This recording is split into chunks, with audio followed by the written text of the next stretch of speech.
Tabasco. Hello, ladies and gentlemen. Hello. Welcome back to Inside Movies Galore. I am your host, David Streggy. Well, one of your hosts. So tonight, I'm going to hand you over to the man who is about to be tarred and feathered.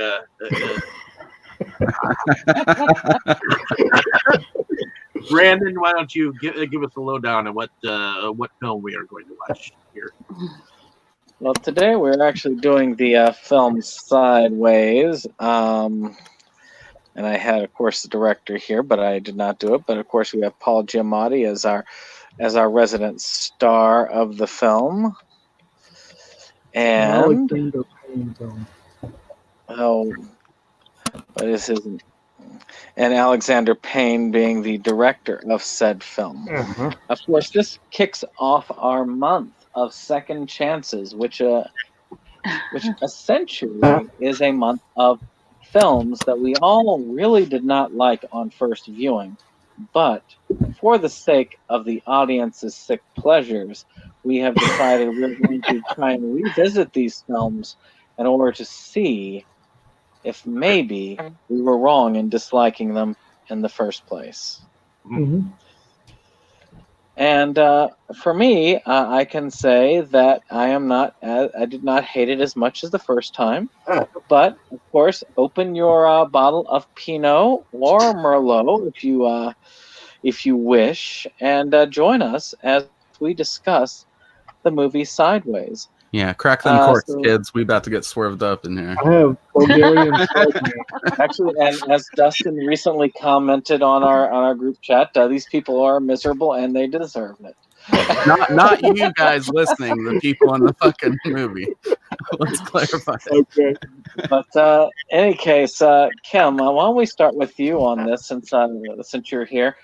Was this your first time watching the film? Oh, no.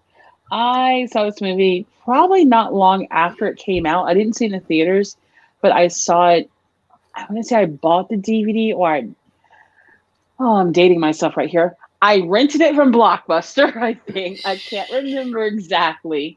But I was going through a phase where I was like, I need to drink more wine and less tequila shots because I was out of college at this point. I was like, I need to grow up, so I need to drink more wine. And I hated wine.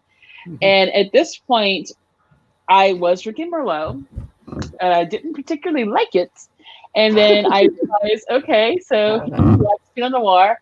So I remember going to, oh, Jesus, of all places, Food Lion and getting a bottle of Pinot Noir and was like, what the hell is he so into Pinot Noir for? So I cracked it open and I tasted it. And I said, holy effing S, because I'm not sure if we can cuss on this. And I was like, damn, this mess is good. It's rich. It's sexy. Merlot. That was like, is this how wine should taste? It tastes sexy. And yeah, but I didn't really relate to the characters. I liked the movie because it was well acted. But I remember thinking, oh my God, is this what middle age looks like? Because it sucks.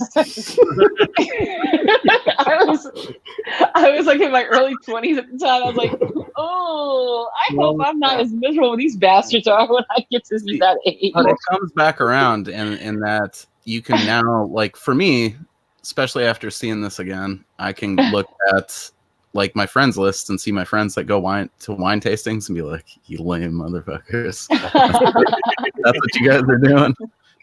I remember, like, of course, like when you're at that age, when you're in your early 20s, and of course everything is a cosmopolitans and vodka tonics, even though none of my friends drank that shit, and tequila shots, because again, you're post-collegiate at that age. And you're like, wine tastings, you're bougie. Oh, you fancy. Okay. We had very different lives. and now in my 30s, I'm like, yeah, okay, so let's go to a wine tasting and let's do this. Let's do our staycation honeymoon after we got married, we did a lot of wine tastings. We went to like vineyards and stuff around the area. No, and I don't doubt that was super special. And I'm just going to tell you right now, I love you both, but there's going to be a lot of jokes about how lame that is in this discussion. Okay. Okay, let me just go ahead and say this, dude. Like, that was all after we paid for that wedding, and as Kotobuki Jake, our wedding was, was quite fancy. After we paid for that wedding, though, we couldn't afford a honeymoon, nor could we afford to take time off from work to go on a honeymoon. That's rad. So we had a staycation and went to not to mention that they have gone insane in Virginia, coming up with new wineries and new breweries. Oh yeah, it's the thing nowadays. Oh yeah, you go liquored up at one of those and go visit like a haunted church or some shit. Thank you. Go to a haunted plantation and go see like a crazy racist ass slave owner. Yeah, I want to go to some rock that they probably sacrificed witches on. Like, let's do that after. Okay, this is Virginia, not Salem, Massachusetts. I don't know what East Coast geography. Okay. Well, the church they got married at is ancient, and it does have an ancient graveyard, and it is right across from a place that does haunted rides every year. And I'm sure there was witches burned in Virginia too. Come on. And to be fair, the part of the state that Brandon and Jacob and I live in now, I actually grew up in this part of the state. And when I was in private schools, we took a lot of field trips to plantations. It was quite racist. Dude, she went to a haunted college. Okay, what else? Find that haunted vineyard. We've got the best of both worlds. Yeah. Actually, so Mo, is this your first time watching Sideways? It is. No, it's not. It's my first time really watching it though. And I mean, I don't know. I'm kind of middle of the ground on it, man. The first half of it is like a long wait at a dentist's office, but it's really depressing. And there's like a guy with bad posture fucking frowning at you the whole time. And then the second half of it gets kind of fun, So that was pretty much my takeaway overall from it this first time. I don't really know wine culture or things like that. Okay, so Brandon's uncle would be looking at you like all side-eye and shit like that. Like, you don't know wine? Well, but I would say if it's like this dude made it out to be for new people getting into it, it probably shouldn't be surprising that less people know about it. It is kind of pretentious. I mean, there's that thing about it. Like, I'd much rather be out there with the dude in like his cranberry slicks or something, and we're just trying some good wine in his bogs. But they don't grow grapes in bogs. But you guys know what I mean. Like, I want to be with that dude. Not these guys sniffed in their glasses. I just want them to be like, put that in you, I think what you do is you go to a cranberry wine, then you can have wine in bogs. Yes. The one dude was definitely less pretentious. He was just kind of going along for the ride. See, I could relate to that dude a bit in those situations. Not as scumbaggery, but I could relate to that part. Well, Mo, you wouldn't like our friend Mac around here. He owns several whiskey bars. He's a restaurateur in the area. And he does not do shots. He makes you taste the liquor. Like, he gets these artisan tequilas and stuff. So he's kind of like Paul Giamatti's character, but for whiskey and scotch. Nothing wrong with that. There's nothing wrong with it. The tequila and stuff. You're like, dude, leave me alone. Let me shoot it. Instead of being like a pretentious D-bag about it, when you see the friend that's like, I just want to blast him, bro. You just pull out like a cheaper bottle and you're like, well, there you go. There you go. One of his restaurants now is just like, can I have some tequila? And he's like, which one? I'm like, I don't freaking care. Just give me a tequila. Yeah. And he's like, Bish, you need to sip this. Sip it. I waited for him to walk away. I shot that mess. He comes back. So Ken, what you think? I'm like, oh, boo, it's good. It was so damn good. Honestly, I've never been in the... me on this damn wine trip with Paul Giamatti, like, ooh, it was good. Yeah. It's all basically saying to me right now. I've never been in the position where somebody told me I needed to sniff something. But if and they did, I think I would need to excuse myself to drink a tall boy on the patio or something. Well, not to sound realize that there's actually people like that exist. But yeah, I actually went through coffee master training, and when you're doing tastings of coffee, you do have to sniff it. That makes sense, though. No, I do wish that with coffee making, I do wish that I could make something just as thrilling in my Green Hornet coffee. I do have to say, though, when I worked as a service bartender at a country club, there was one day where it was just an hour, where those of us who worked the wait staff and the bar staff, we came in for an hour in the afternoon, and we did wine tastings to learn about wine. And I'm like, that is for pound for pound, like the best thing I can think of that I've done to on being paid for. You know what I mean? I would say this: if you go to the right vineyard, David, can I cuss? Yeah. Okay, so if you go to the right vineyard, you can get fucked up. So the year that Brandon and I actually got together and started dating, our mutual friends, they took me out because I was like depressed and everything that summer, whatever. So they took me to Myrtle Beach, and then we came back, and like a couple weeks later, they took me to Charlottesville area to go to different wineries. Now, anyone who knows like Charlottesville, Virginia, besides all the bullshit that happened with that rally a couple years ago, there are tons of wineries around there, including the Trump winery. And I remember we were going to go to that one, but we ended up not doing that. Thank God. This was 2012 before we knew better. Probably would have gotten poisoned. Well, it wasn't open anyway. Since this is 2012.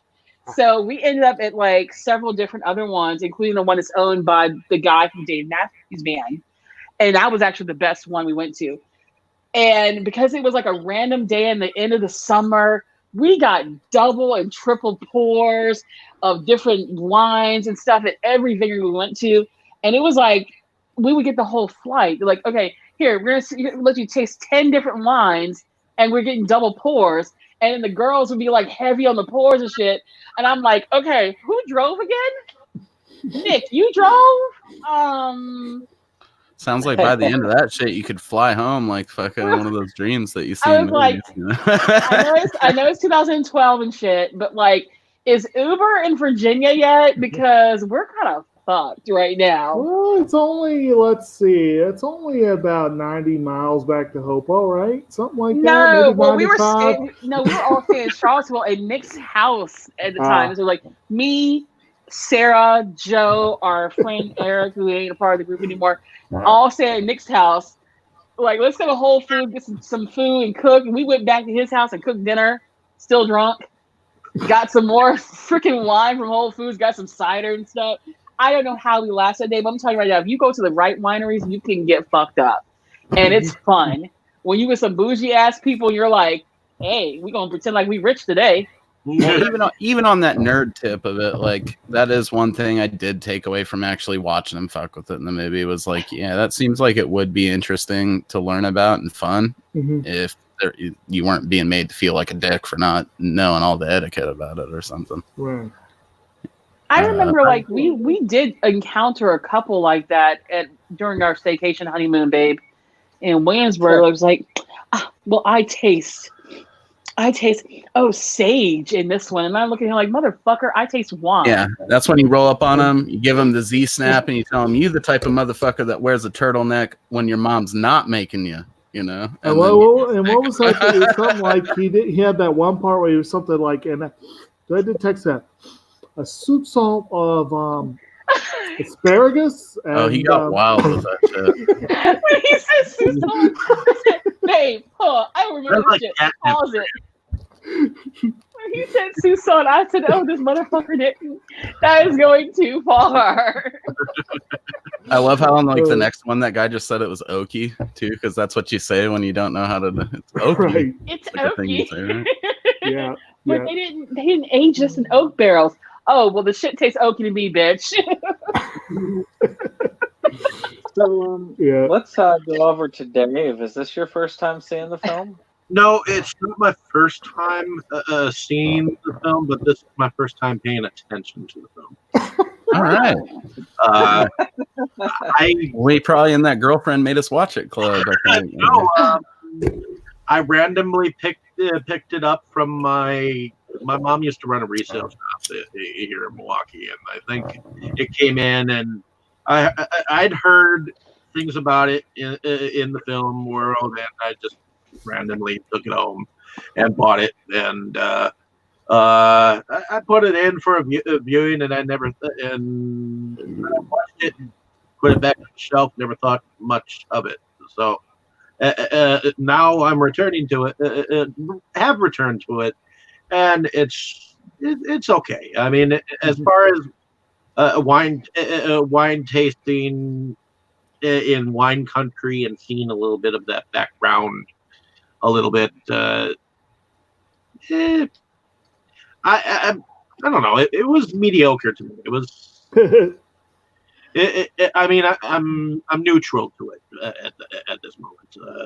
Lyle Lovett, he's kind of an annoying prick. You see him in George of the Jungle, and whenever I think of Paul Giamatti, I think of him as an orangutan. I'm sorry, I just I see him in. It's better than thinking of him as a rhino. I will say, back to our point of conversation earlier, I think I'm approaching the levels where I might be comfortable kissing a Paul Giamatti. Well, I need to get a refill soon. I thought about it. You weren't here for it, Kim. We were. I mean, can you imagine? I mean, kissing that hunched-shouldered little man. He does kind of look like a hobbit. But see, that's the thing. You can imagine it being like one of those things where it could really suck, but it could also be one of those things where it's like mind-blowing. Like, damn, Giamatti. He actually might be a damn good kisser. Yeah, you never know. You have Those that ugly soft motherfuckers, touch, they gotta make up somehow. Yeah, they either got a big dick or they can kiss. Yeah. Actually, if you really want to throw a wrench into that whole line of thought, I had a thought watching the movie this time. Does anyone else feel that Miles is a grown-up Charlie Brown? Oh, brother. I know. If Charlie Browns were like 35 years old and really depressed, maybe. Right. Well, I think he'd be very depressed. Yes. I can't. I just can't see Charlie Brown like stealing from his parents or like robbing his little sister. Hey, that Lucy bitch was a horrible influence on him. Grew up all twisted. That was Giamatti's first wife. That was the one that's. Yeah, actually, Lucy actually accepting an invitation to Linus's wedding. You know, despite the fact that she was divorced from Charlie Brown. Oh God. Even though I'm not with your friend anymore, I'm going to come to your wedding and bring my new bitch with me. Right. Dude, if I was in that situation, I'm going to all my fucking all those weddings, dude. I'm just gonna get drunk and then come out of the fucking cake in my underwear, even though it's not hollowed out, you know. Lioness is also banging everything that has a tail. Yeah. Well, so Jake, what's up? Even though I know I know the answer to this question, was this your first viewing of Sideways? Not at all. And actually, to be honest, when this film came out, I was going through my movie critic phase. So I was probably, I was nowhere near as pretentious as Miles is with wine.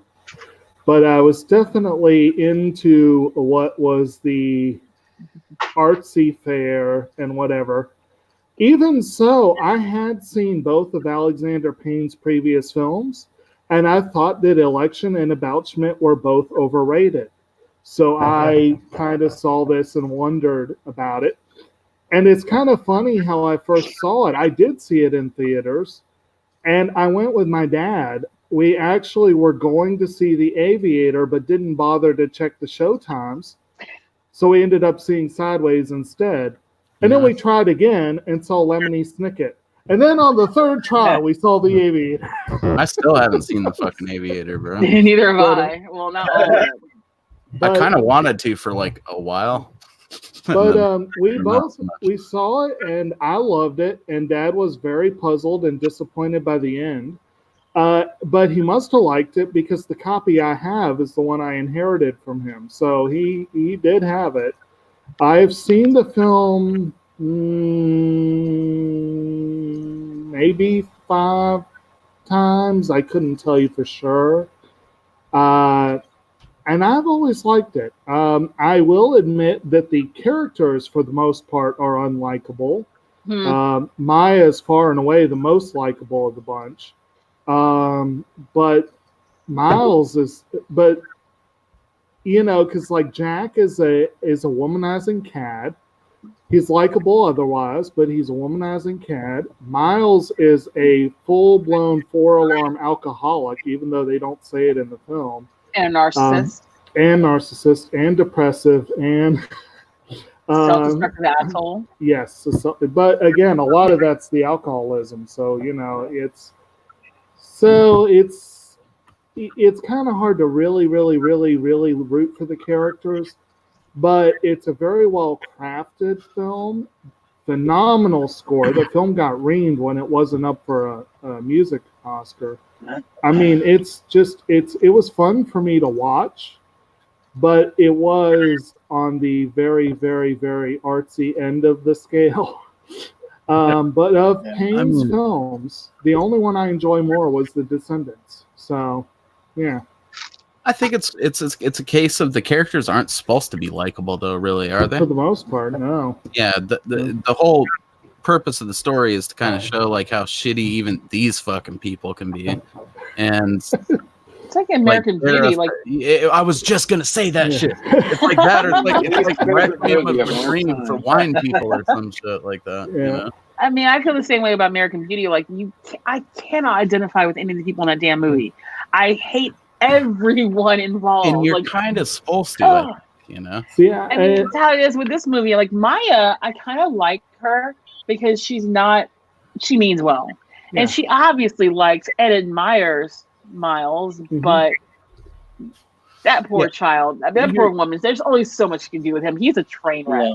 You're basically supposed to come out of it thinking that this dude is essentially like kind of a useless prick, but he is like deep down inside there's something that could be something. There's a redeeming quality to him. He has potential. Exactly. So despite all of his shitty sort of self-serving whiny crap, he is a pretty good dude. And then at the end of the day, the other guy who, despite all his bravado and shit, is just a whiny, desperate bitch. Who's a has-been. He's not like a real actor. Yeah. I love it when he's crying, trying to get Giamatti to go get his wallet. And that's like my probably favorite sequence of the movie, but I'm sure we'll get there. Right. Jeez Louise. I'm sure we'll get to Dustin once he's done with the film. He's still watching it? Yeah, he's almost at the end of it. Hopefully he's enjoying that sweet end sequence right now. He's been commenting on it, so at least he's interested. Hopefully he's creeping across the carpet, getting ready to have all that. There's a reason why I chose this as my second chance movie. I watched this in my 20s, not long after it was released on DVD, because it was getting some awards talk, and I was at the point where I wanted to try and do myself a little bit better than my original slumming it notions. But I really hated this film. Why? It was pretentious. I hated the characters. It was boring. I hope you wash some guest room sheets tonight, bitch. I was coming across this, and this was me in my 20s. Brandon, I will cuddle you like a tiny baby kangaroo. You just keep saying what you're saying, okay? Actually, I could see. I agree with you that Payne is on the pretentious end, and I can definitely hear Jay Sherman going, I give it my highest rating, 7 out of 10. Well, Jake actually knows me at that time. Actually, it's kind of sad. You've known me for like 20 years now. And that's the thing is, I hated anything pretentious, anything overly artsy for the sake of artsy. It was just in my 20s. This was not the film for me. And so I said, people love this film. I have not seen this film in 15 years almost. And I said, it's about time to try it again because people love this film for some reason. And I will admit on my second viewing of it, I had more of an appreciation for it. This is a bro roadie movie. This is not a movie for 20-somethings that are, not into art. I don't know where I mean, because to me it showed the sleazy side of all this stuff, like it wasn't some clean artsy thing, and I think that's what I like about it, because while I agree with everything that you said in your 20s being a problem with the movie, those are intentionally problems with the movie, I think, Justin just commented, "I'll be shocked if this doesn't end in suicide." Has he never seen it before? Yeah. I don't think No, I so. don't think he's Well, seen they it did. before. They did change the end from the He's book. a millennial. Actually, yeah, Dustin's like Gen Z. I'm a millennial. Jacob's a millennial. Yeah. I'm a young Sorry. Gen Zer, so let's say. I guess Millennial, I- Gen Z, I you're a don't Gen know. Xer. I don't Gen know what Xer. the fuck I am, dude. I was born in '88, but it was in like Canada, so it was like 1986 till 1992 or some I'd shit. like to be a young Gen Zer. But essentially, though, I really disliked this movie when I originally saw it. And I'll admit, at the age I am now, I don't dislike the film. Awesome. I have gained more of an appreciation for it on this time around. And it's surprising to me that I got that much of an appreciation for it. But again, it wasn't as bad a film as it was. It's definitely, but definitely, it was not the right film for me at that time.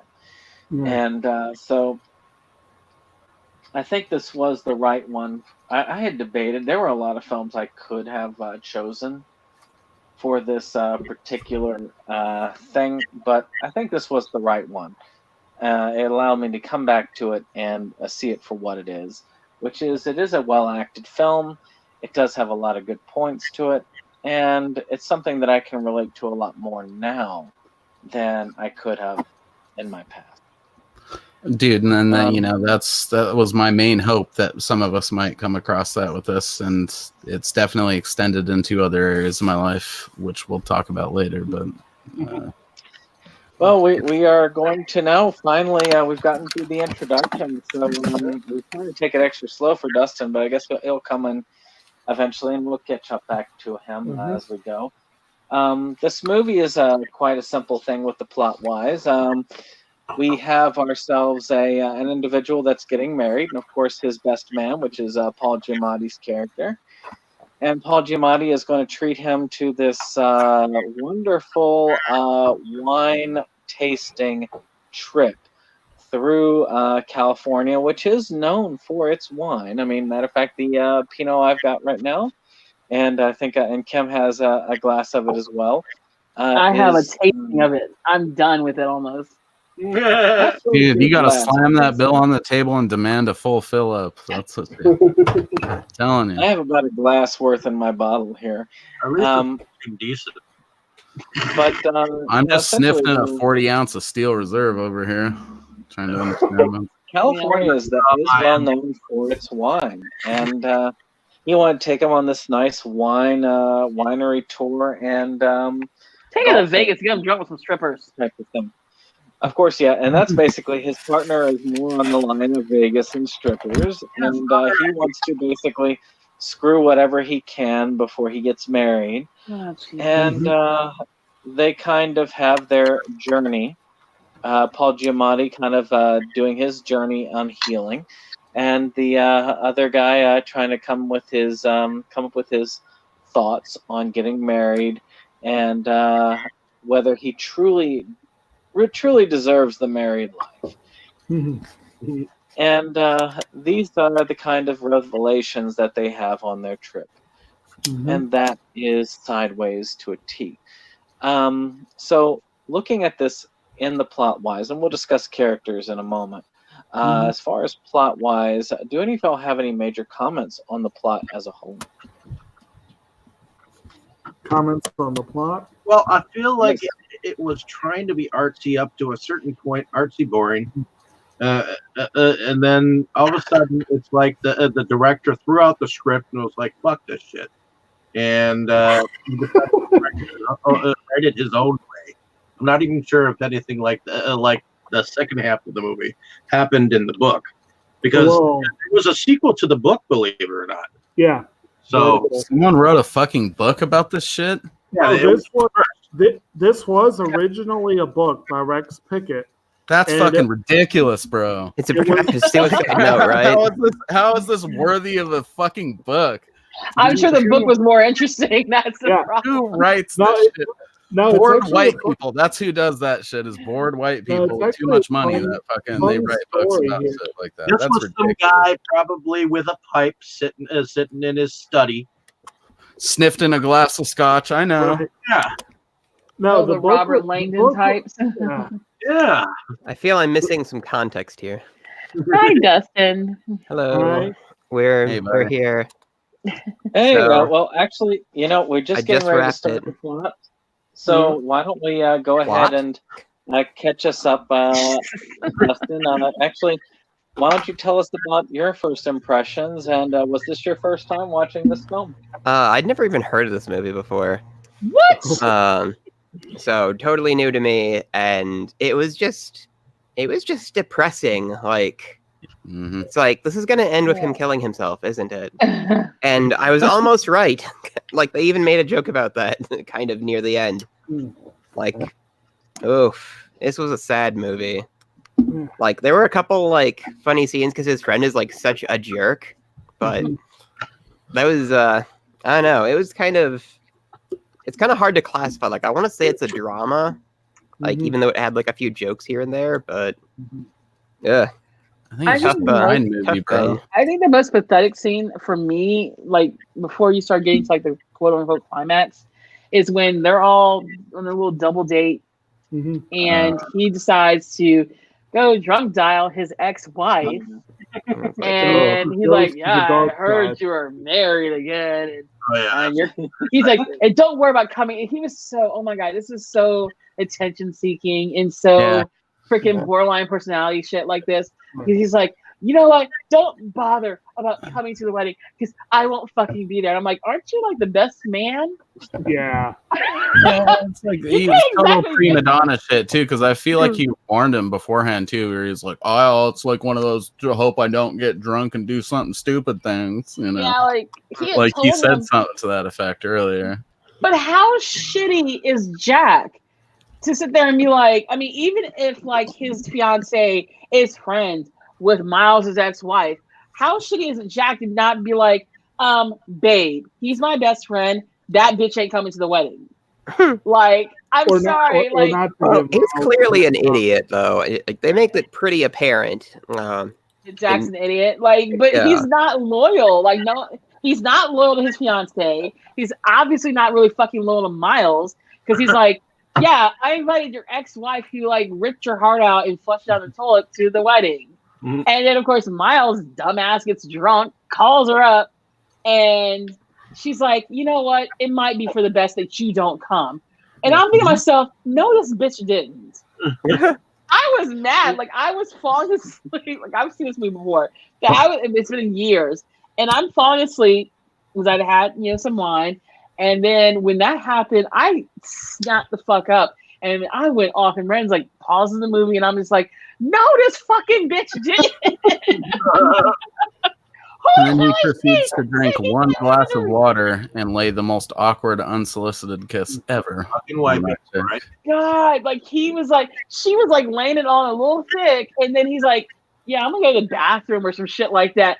Comes See, back and just tongues her down. I don't know if I interpret the wine speech as her necessarily. I mean, it made my dick hard probably if I was like a wine nerd, but Oh my god! Well, the thing about I don't know wine if I would grows. interpret it as like her hitting on me. Well, the think thing she about like was. the wine grows and evolves, and she's like holding his Yeah. hand like by the end of it, and Oh, yeah. I was sitting there, I was like, damn. But she's also a and then he was blonde like, chick. I'm head It's right like- out.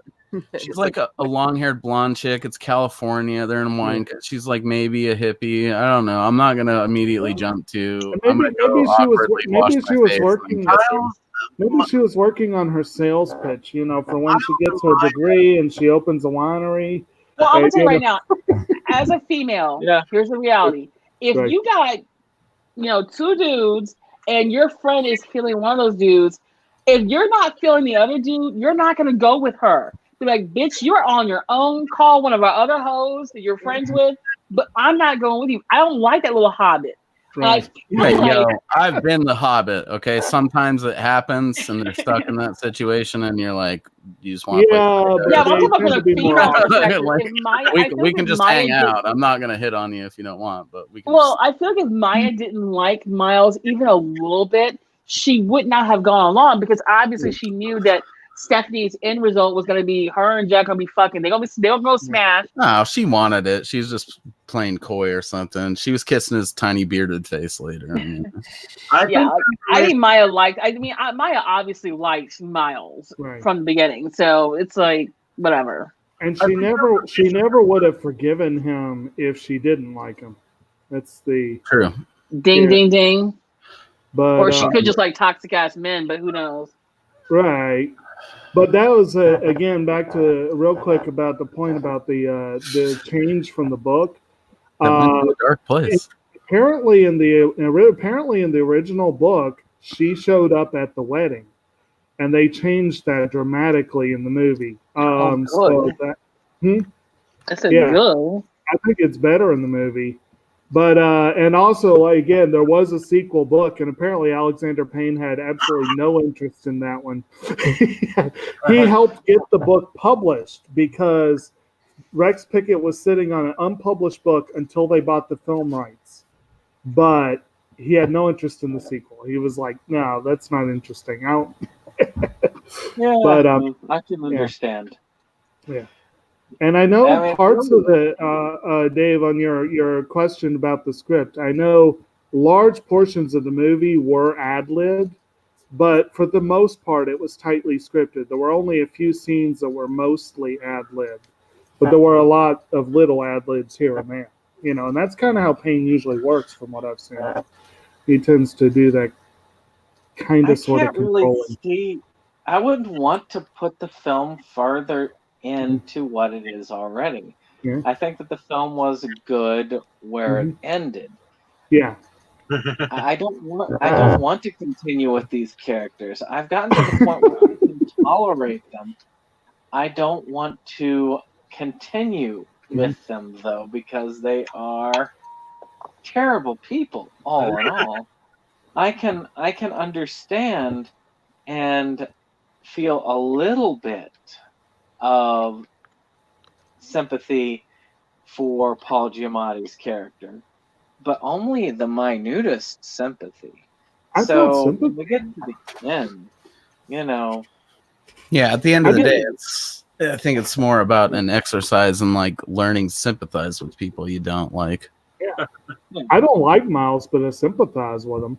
So the problem is that we don't really have enough backstory to even to empathize with them. We can sympathize and say, I feel sorry for you because clearly you're hurting.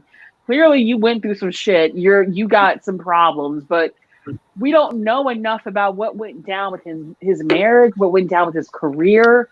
We don't know enough to sit there and be like, you know what? Damn, he was dealt a raw deal. For all we know, he fucking was blocking his own blessings and drinking his whole life away. They do say that he had an affair on his wife at one point. Yeah, I do remember that. But it's like, but why? There's always a reason why. Well, also a couple points. One, you made the point already of when you first saw it, you're like, holy crap, that's scary. But now we're living that age, and it's like, so there's a little bit of empathy just from getting to that point in life, more or less. Well, sorry, buddy. Go ahead. No, I was gonna say, like, even in my 20s, like I didn't, as an older millennial, like I could see feeling like, okay, you got dealt a raw deal. The economy sucks.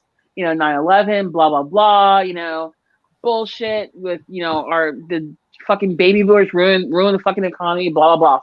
But he is a boomer, and this movie came out in 2004. So really, for me, I was like, I don't really feel sorry for him career-wise because it sounds like he's just a piece of shit who never could get his shit together.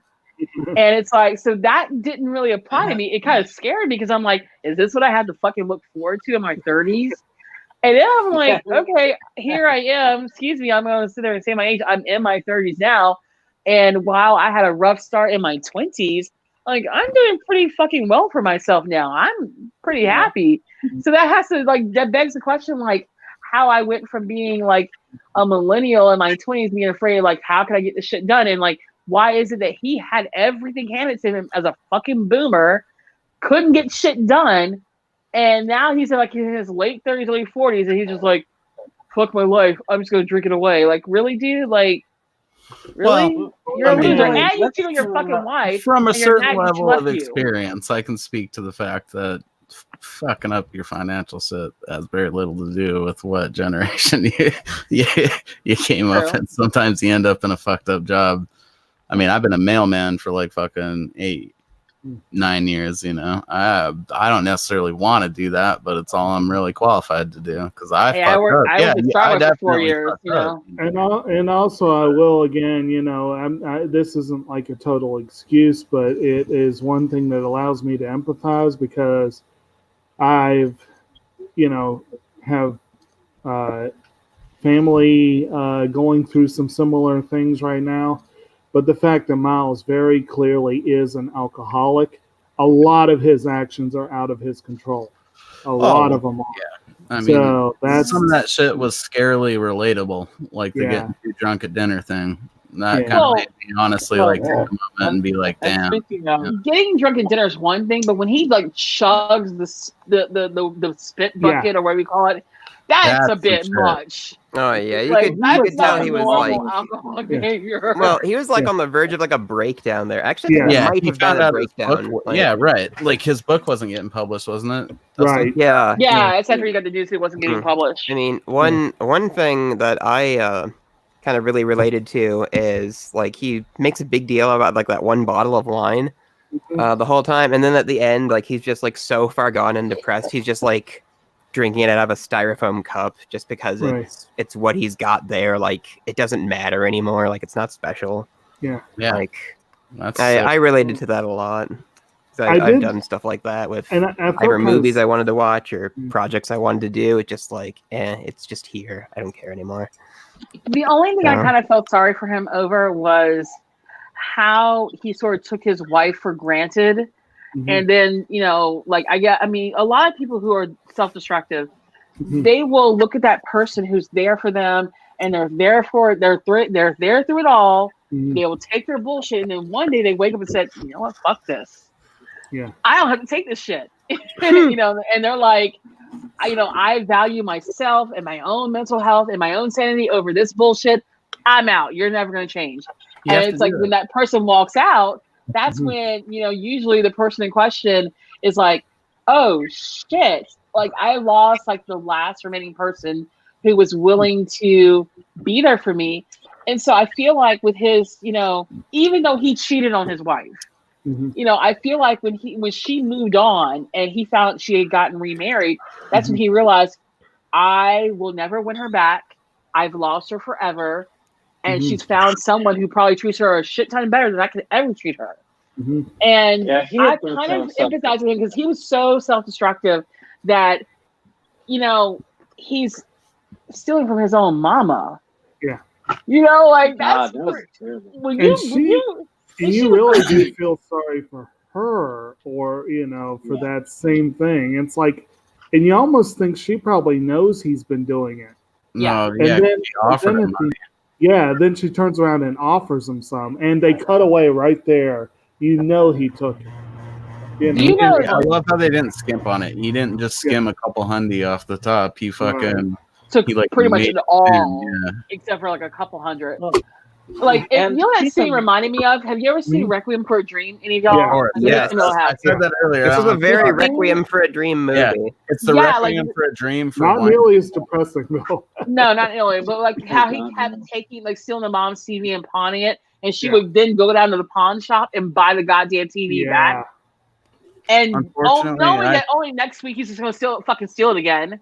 Yeah, I've definitely had firsthand experience with that stuff, and it's not fucking fun. And that was unfortunate though, because I mean because in that one, all the main characters were very, very much dealing with addiction, and it just was rough. It was a rough one. Yeah.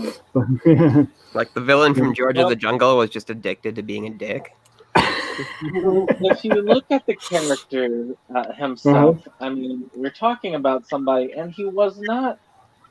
We're talking about a boomer that had stuff. I mean, he is a school teacher. Mhm. He does have a job. He's just not Yeah. satisfied with his place in life. Right. He wants to be that famous author, and in his mind, that is what he is. But unfortunately, he is not the person. So it's sort of like, and we have I know at least one person in my life that goes through this thing where they're just like their identity and who they look at themselves and say, this is who I am, is not matching up with who they truly are. And that's how he is. He thinks of himself as he wants to be the big author. And a lot of his life, his friend actually even had talked about, you were as kind of this insufferable asshole before you were married. And of course, this is the time in his life when he's going through this and he's realizing who he wants to be and who he has always looked at himself to be is not who he is. Well, babe, the difference between what you're saying about the person you're talking about, because Jacob and I know who you're talking about, the difference between Miles and this person is that Miles realizes that he's a fucking loser. The person in question, maybe internally, privately, they realize they're a fucking loser, but externally, in the lies that they project out to the rest of the world, they are the bee's knees, top dog, smartest person, the smartest bear in the woods, that sort of shit like that. They Miles can never is not possibly get catfished, right? Oh shit, you went there. This is Damn. delicious. So I think you know we're talking Delicious about. because it got real. I love it. Jake, just go ahead and blow the shit up like that. Hey, girl, you were saying his name. I didn't say the person's name. I said Miles. The Miles the person Oh, that okay, got the movie. I didn't say the person's name that we're talking about. Damn. Well, just I feel like you guys We're fucking not name drink dropping wine now. and shit. You know, people with names like Miles. Maybe. I mean, we ain't gonna put the person's name out there, no shit like that. But seriously, anyways, but like Miles, like he knows that he ain't about shit. The one thing that he can be, I guess, semi-intelligent over, the one thing that makes him feel good, I hate to say it, is the wine. Because he feels intelligent. He feels like he's an authority on something, which he is, to be fair. But other than being good at drinking, your life ain't going very far, dude. It's just like, but again, he knows that he ain't shit. Babe, the example you have, they don't know they ain't shit. And that's the problem. The idea is that he's finally starting to, his mind, he's finally starting to realize, I'm not that person who I think I am, but has spent all of his life much like that one person. And when that happens, it results in extreme depression, which, that happens in real life. When you think to yourself, I'm not that person that I thought I was. And who you want to be is there. Now, on the same note, of course, we're talking about characters. So, of course, he's going to be the one we look at the most. What about his friend? Since we're on characters, what about his friend that accompanies him with him through this journey of self-discovery? Because his friend, who could have been played by George Clooney, as has been discussed in past videos on our channel, we got to actually talk about that, and we both debated. I mean, I had thought that it would have been even better if it was played by George Clooney, but I think you, Jacob, had said no, George Clooney would have not played it as well as No, I think this guy was kind of gross looking, which kind of matched his behavior. So I think it was better that it wasn't George Clooney. We've seen George Clooney play the slimy cat, so it's like it's kind of nice to see someone else do it. And well, I mean, this guy was the villain in George of the Jungle, right? I was correct on that. Maybe I've never seen it. I'm sorry, they but look- Thomas Hayden Church, like he's a good actor. He's good at playing a douchebag. But he's not believable as being this like No. highly fuckable, like former TV star. No, for one thing, he is apparently flamed out as a TV star. Now he mostly does voice work, and Yeah. that's quite believable, especially given his voice. He's got a very distinctive voice. But apparently they described him either in the book or the script, one or the other. They described him as rugged but goofy looking, and that's kind of what he is. It's like Clooney's not that goofy looking. He's he can play goofy, but also I read that Payne didn't want Clooney because he was too big a star. He wanted someone who was less, in your face, I'm a star kind of character. And he went with actors who were known but not known, Like Paul Giamatti and Virginia Madsen have long careers as bit actors, but they were not stars at this point in time, Yeah, Virginia Madsen was in Candyman, right? I Yeah, think so. she was. Yep. She's Yeah. the lead. Like I met her and I was like, "You were great in Candyman. I wish I had something else to say." He was also in Rose Red. Yeah. I think she might have said something about Sideways, and I was like, "What's that?" And there was just like this look on her face. Or Oscar Oh my winning God, role, or Dustin, Oscar nominated role. Oh, Wine Blaze. Dustin. Well, interesting thing about the cast, though, the fourth member, Sandra Oh, was actually married to Oh Alexander yeah, Payne. Christina Yang on fucking Yes, Grey's Christina Anatomy. Yang. I was a big fucking Grey's Anatomy freak.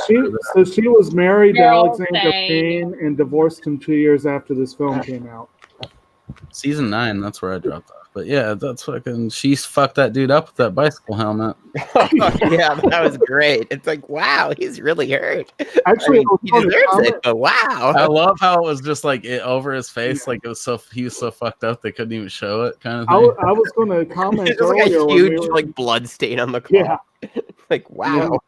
I was going So, to talk what did y'all earlier when think we were talking about Six String Samurai Mo, and you kept talking about how there wasn't enough blood, and I was going to make a crack about how Sideways had more gore than that one did. It really did, dude. That fucking whole scene had more like proper violence than the entirety of Six String Samurai.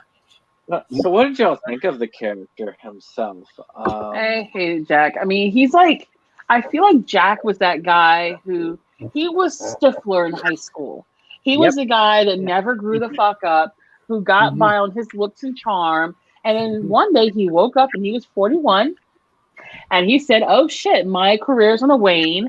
Let me go ahead and marry some hot young rich girl and hope her daddy gives me a job. Oh, wait, that's exactly Jack. Yeah. And meanwhile, let me go get my dick wet one last time before I get married. Who the fuck does that? Unfortunately, I'm sure a lot of people do. As a character.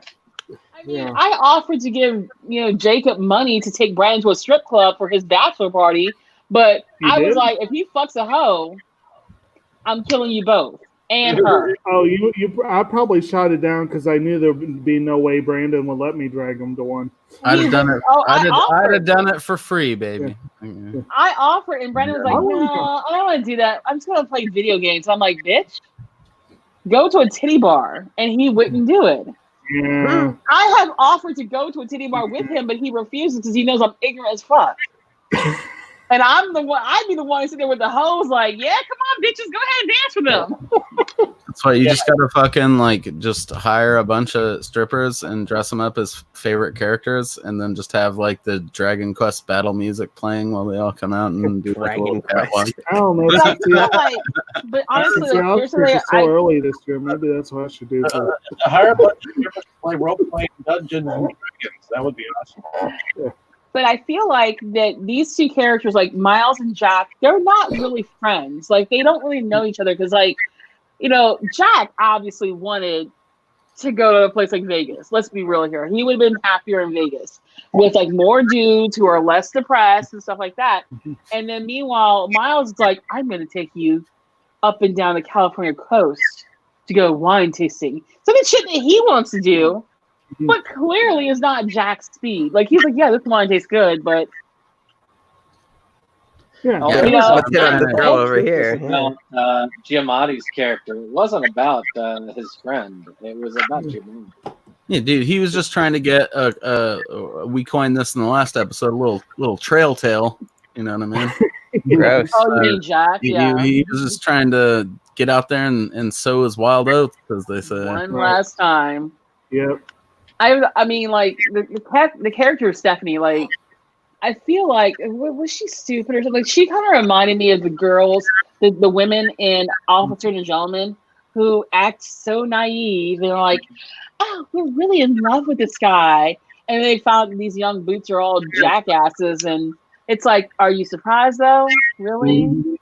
Are you really Yeah. surprised, honey? You know, and Stephanie, like, she's not like a spring chicken. She got a kid and shit. A And whole that's ass probably kid. why she was receptive to it. Yeah, So she Jack's was manipulation. open for that. Jack was not. Yeah. Get off my damn scarf. Jack was not exactly, you know, charming. He was just like, he was obviously after A getting. lot of them aren't, man. And the more I mean- I'm thinking about it, the more you're talking, and like I feel like I know like at least 4 girls on my fucking friends list locally Yeah, that but are doing that same type of thing. when you reach a certain age and you have some kids and you can kind of read the room and know which guys are like after a real relationship and just want to get to know you, and which ones are just they want to clap some cheeks. Yeah, you ask Jack's all going to clap some girls. cheeks. You ask most of those girls, they're gonna tell you they clapped some cheeks with a couple of dudes. Like that, just were really like, oh shit, this girl's like one of those scared chicks that just wants a baby daddy. You know, like she just wants someone around. It is a thing, and it's I mean, unfortunate, but I It mean, is, I I think it mean- probably depends on like the person too. It's like, very like much. some people Like you can really like see yourself with like long term, and then some people it's just like, yeah, let's hang out for a weekend and see what And happens. that guy Well, was an actor, so I'm sure he was pretty good at convincing her. And Yeah. it could just be that Well, actually, he was her type. Of You never know. our ladies. I mean, Speaking of our ladies, our leads, Uh-huh. why don't we talk about our Grey's Anatomy alum? Cedro. she's kind of sassy. Yeah, Yeah. oh yeah, that's her deal on fucking Grey's Anatomy too. That's like a soap opera at a Did you hospital see- or something, right? It's Yeah, a much. it's a rom com in a hospital. Yeah, I mean it's like we're splitting hairs here at this point. It's General Hospital for people that aren't your grandma, bro. Like that's Bro, really? Bro, seriously, you want to go there? it is though. Really, I love it. You know, 9 seasons in. How many- there are a currently lot, mad right? at Grey's Anatomy, actually. Yeah. I'm really mad at it right now. They're like 70, Yeah, 2 I seasons a fell out. month a year. 9, man. After the plane crash, I was outski. I don't know why. Well, after finding out that Alex Karev is done, like the guy filmed his last episode and it wasn't even like a goodbye episode, I was like, all right, I'm out. I'm gonna head Yes. out. Yeah. I'm He deserved done. better than that. Yeah. Well, he like voluntarily left. He was like, bitch, I'm out. I'm done. I'm 50. I got kids. I'm gonna head out. Wow. Yeah, Dude, working that's for that how I feel Shonda right now. Rhimes chick, as cool as her stuff is, seems like a PC nightmare or something like that, She's though. a bitch. Mm. I don't know. You know, I'm gonna say that. This for my- movie, I'm this gonna movie say made that shit me for my own really YouTube channel. want wine. Like I feel you there, Dustin. you should have warned me, and I Yeah. should have gone and bought wine. Oh, yeah, I've It's got a my movie Pinot about over here. wine tasting, dude. I mean, Go I get have- a bottle of wine. I have this weird. I can't even pronounce the name. It's like this like German winter wine stuff. Like the Ooh. bottle has German words on it, and it's like heat up before serving. And so I had some of Oh. that, and that was pretty good. You imagine how That's too ratted much of deep that. we all rolled up into a So more wine like tasting mold right wine. now. Or? Like, What? group. What? Did you just swing on me? Mold yarn or Is it mold wine? maybe? That sounds right. It's Good the bottle stuff. the bottle is like 25 feet away, and I don't have my glasses on, so I Turn your can't. camera on. Mulled Let's see wine it. is definitely the hot wine you would I have to go wanna get it. Like, give me Go a get minute. it dude, then. no, don't go get it. Go put a piece of gum on it, and then come back to your chair, and then like Lady in the Tramp that gum to the fucking thing, like that girl does. Oh, And actually, then- mulled wine is really That doesn't good. make any sense. Six string samurai, bro. It would have made sense if you'd fucking watch that. They're weird. Man, I'm still upset that I missed the Masters of the Universe discussion with John. No. We haven't done it yet. Is Anderson misbehaving? He's sweet on me. Masters, bro. We All were right. I just got the foo cat. Okay, it says So I guess that Winter leaves, Traum, Christkindls Gluhwein. oh, Sounds I don't know what fancy. the hell that Is is. Mr. Anderson named after It's the brewed in wrestler? Nuremberg, so ah. Say what, Mo? His full name's Anderson Cooper. He's a Oh, okay, I maybe thought He was named after Anderson- Anderson brew Cooper. wine. I thought he And was named Mo- after the wrestler for a minute. No, we didn't name him. The damn shelter named him. Cat do what? Our well, he's not a kitten anymore, but our cat Anderson, the one we got last year, the shelter we adopted him from named him and a few other ones after anchors. So Anderson Pooper, Rachel Meowdo. Mr. Anderson. I find in my experience, if you just say "I dub thee," bam, and you just throw down like a fucking handful of raw bacon, and you tell them their name, they'll start just coming to that. Yeah, it's like our shelter. The shelter we went to had named this one cat Hood, but I took one look at him. I'm like, your name is Preacher. This discussion on Yeah. Sideways has gone somewhat Yes. sideways. It has gone sideways. So we should get back I mean, to I just Maya, wanted to right? talk about the movie and Well, why don't we what the hell talk else is going actually- on. Yeah. about the other character at the end of it. Really, there's only 4. There's a lot more, but there's It's strange. 4 It's really. mostly focused And the on like, the last Paul character is Giamatti the, jet characters. Other character, Maya, of course, and Maya being the love interest. Maya of was Paul actually the Giamatti. most likable character out of the bunch. Right. Oh yeah, she was. Yeah, Uh, That was surprising. Stephanie was number 2. normal. That things went. Things with Maya might have actually turned out okay at the end. Like when she calls him, it's like, "Hey, I actually read your book and I liked it." Right. Because like during like the last 10 minutes or so, we get a montage of just like what he's going through, and I completely expected this movie to end with him killing himself. Like I was so sure it was going to happen. I think And a lot of people that thought is- that too. That is where you know she has the hots for him, because don't read a book like that for someone you don't like. Yeah, he was like the 2 boxes. Of Their relationship was definitely more intellectually intertwined because while his friend and Miss O were boning in the next room, Yeah. And loudly too, like oh, oh, like God, Yeah. damn, right. this is a break from our leave back. the room. And it's like, oh, Yeah, you're not hopping on that Giamatti cock if you're fucking. You don't do that lightly, They bro. were Like, I would propose the same question to Dustin that I think we've all dwelled on a little bit tonight. What do you think it might be like to give a slow, tender kiss to Paul Giamatti? I feel like it would be very similar to laying my hands in front of that little thing that dries your hands at the bowling alley, and there's like some little or like a bristles Brillo that go- pad or whatever. Yeah, there's like a layer of brooms between it, and you just run in between there. It's like that slow bowling alley breath on your hands. I mean, it'd probably be just like kissing like any other old person. Well, Or maybe like popping a little smooch on your grandma's English bulldog or something for a second. probably. I don't know. The only Paul Giamatti thing I knew about was he was one of the voices in like that Rob Zombie cartoon, El Super Beasto. El Super Beast. yeah. Like they made a big Seriously? deal That was about it? we've got the voice of Paul Giamatti, and that's the only thing I know Paul Giamatti from. So it's Wow. like, oh, it's that guy who was the voice. So You could imagine him like voicing a can of Campbell's soup or something, though. Like Yep. the only other movie that I remember Paul Giamatti from besides Planet of the Apes, the remake. Oh yeah, Was he one of the apes? It was with the W on the front. with Marky Mark. Mark, yeah.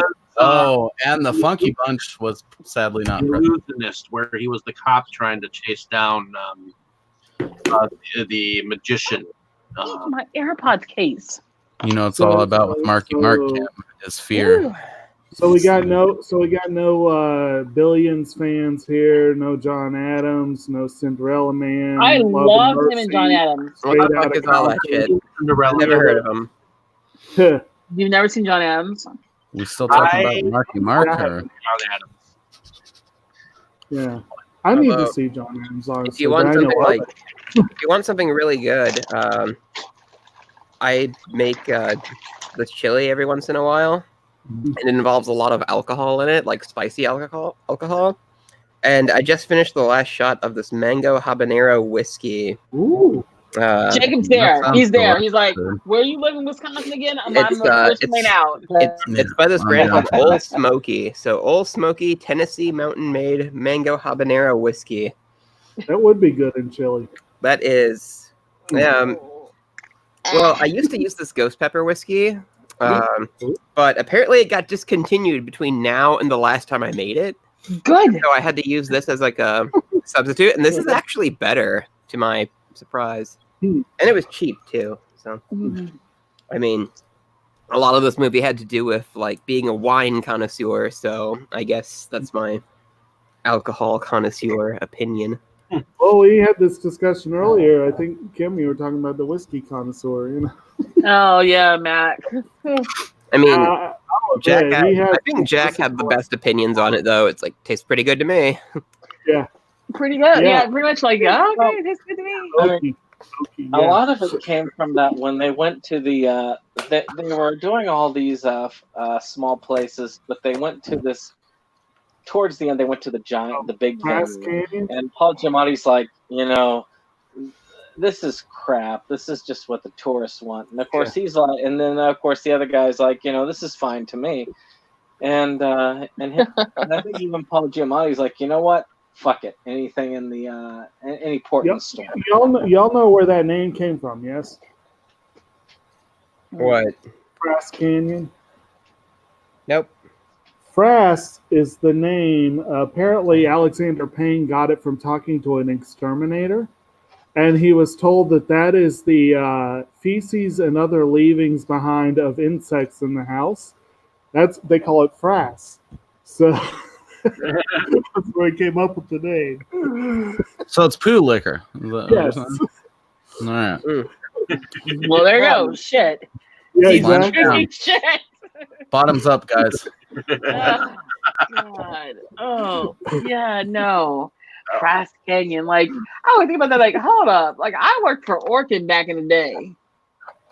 We ain't drinking here. Like, what's wrong? Like, we're going right now. We've already paid our money. Fuck that. It gives you the unlikely opportunity in the future, though, after you've drank in this poo brew, to say, especially if it's made from insects, to say that shit kicks more than grasshopper poo. That reminds me though of that Simpsons episode with the dog swimming in the beer. And it's Doof from Sweden. Who would go on this? I mean, if you got rid of all of the extra baggage that belonged to the wine tour, who here would go on the wine tour with Paul? Oh, for sure. Oh, I would Hands go. up. Just not with these two douchebags. I'd give him a tender kiss at the end of it. No, I would not go with these two guys. I would go we with don't need the pretension, If I didn't know better, I think there's some merit to a lot of the. I think there's some merit to a lot of like the points of like evaluating and tasting wine, but I think about as much of it is just like made up fluff. It's like, oh yes, you can taste the notes of this, and this. And it's like, no, you can't on this one, there, bro. You're just Realistic. making that up. Like you think about it though. Going with someone that hyper pretentious, if you get drunk enough, it's a fun show. Says the man who got a testosterone to get nominated for an Oscar. Does any you guys saw Batman Forever, right? Like, remember the scene where like Two-Face is giving like the Riddler like pointers on like being a supervillain? And the Riddler has like the jeweler's eye out, and he's looking at diamonds. He's like, "This looks like a good one." And then Two-Face is like, "No, no, no!" And he just holds up like a big diamond. This is a good one. He's like, "Oh, okay," kind of like that. Like that's what I think of with stuff like that. I'll admit, if it was all expenses paid, if it wasn't a dime out of my pocket, I'd be a hanger-on for one of these tours. Well, I might Paul walk Giamatti away basically after a stole from his mother to make the tour, so we're good. Well, remember, like Bradley Cooper stole from his like high schoolers to make the trip for the Hangover.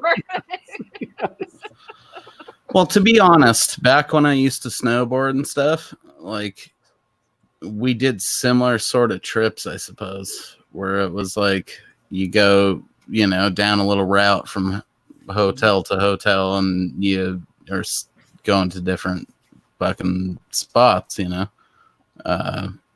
Yeah, but that was less wine and more like sort of Bloody Marys and pancakes type of a thing, and then whatever booze we brought in the trunk of our car.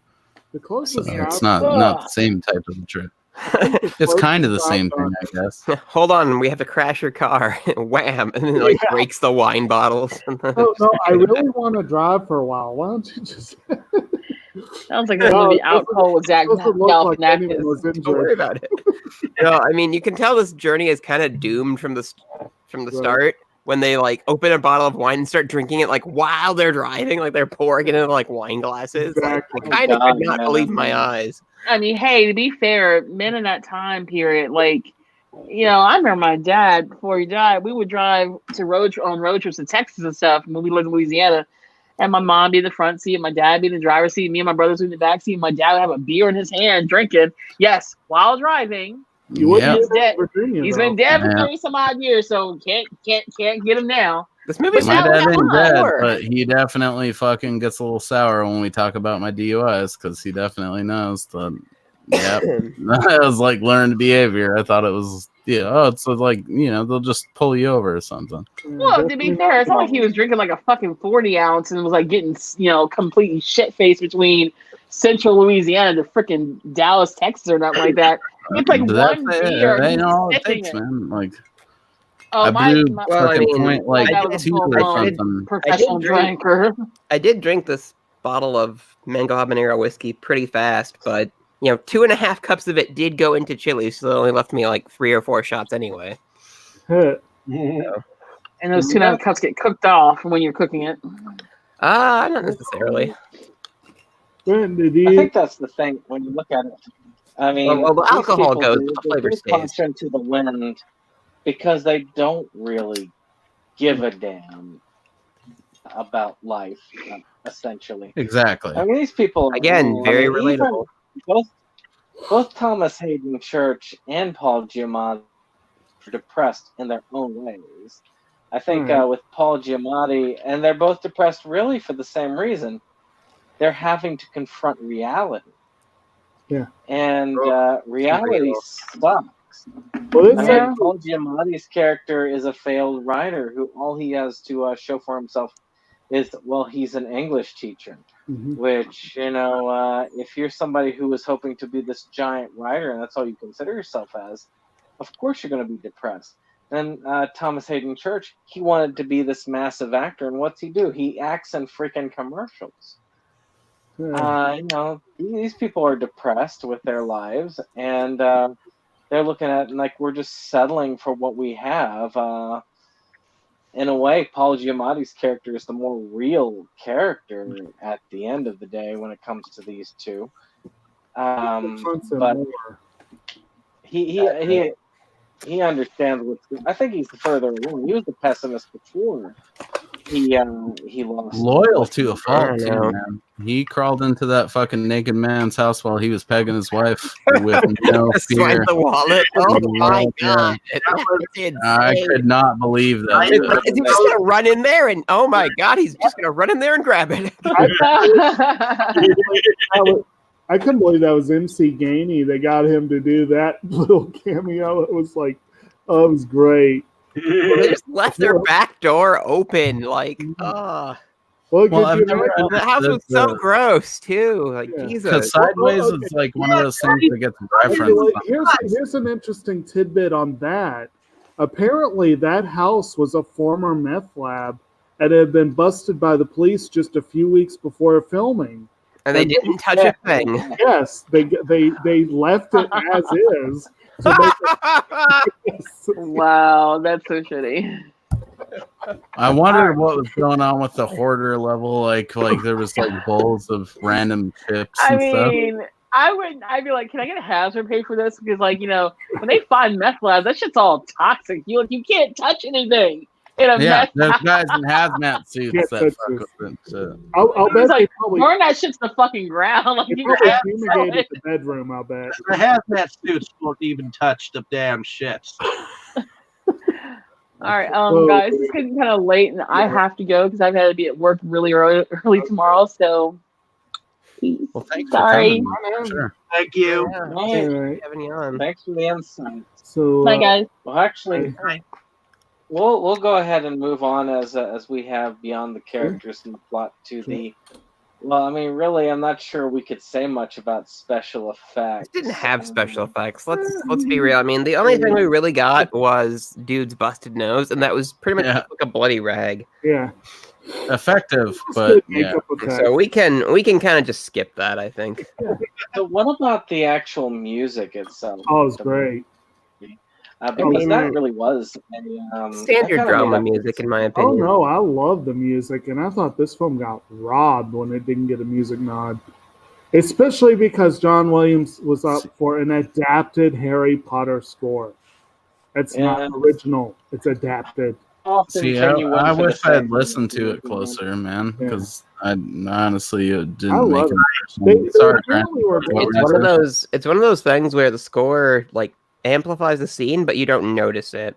Well, So it's kind of like there's sort of the two schools of like good movie music. It's like music that you really notice and it complements the scene, or music that's like integrated into the scene that adds to it, but without being like too obvious. And I think this probably has more music that's more in the second category. That's me, kind of I read that they really wanted the film to have a 70s vibe, and I feel like the music and the cinematography were the biggest ways they achieved that. I think if you look at the way the film looks and the Was listen this to the way supposed it to be set in the sounds- 70s? No, but just sort of a 70s vibe. Would have the 70s look. Yeah. Okay. See, I didn't pick up on that myself. Yeah. I definitely did more with the music than the look, but when I really looked at it again, I was like, Music. The music was a little bit jazzy, yeah. which was of the 70s variety music.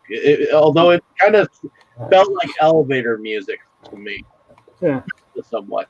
So to me, standing in an elevator with that shit playing over and over and over in my brain on my way to a doctor on the 11th floor of a building where the elevator just goes slowly cranking up.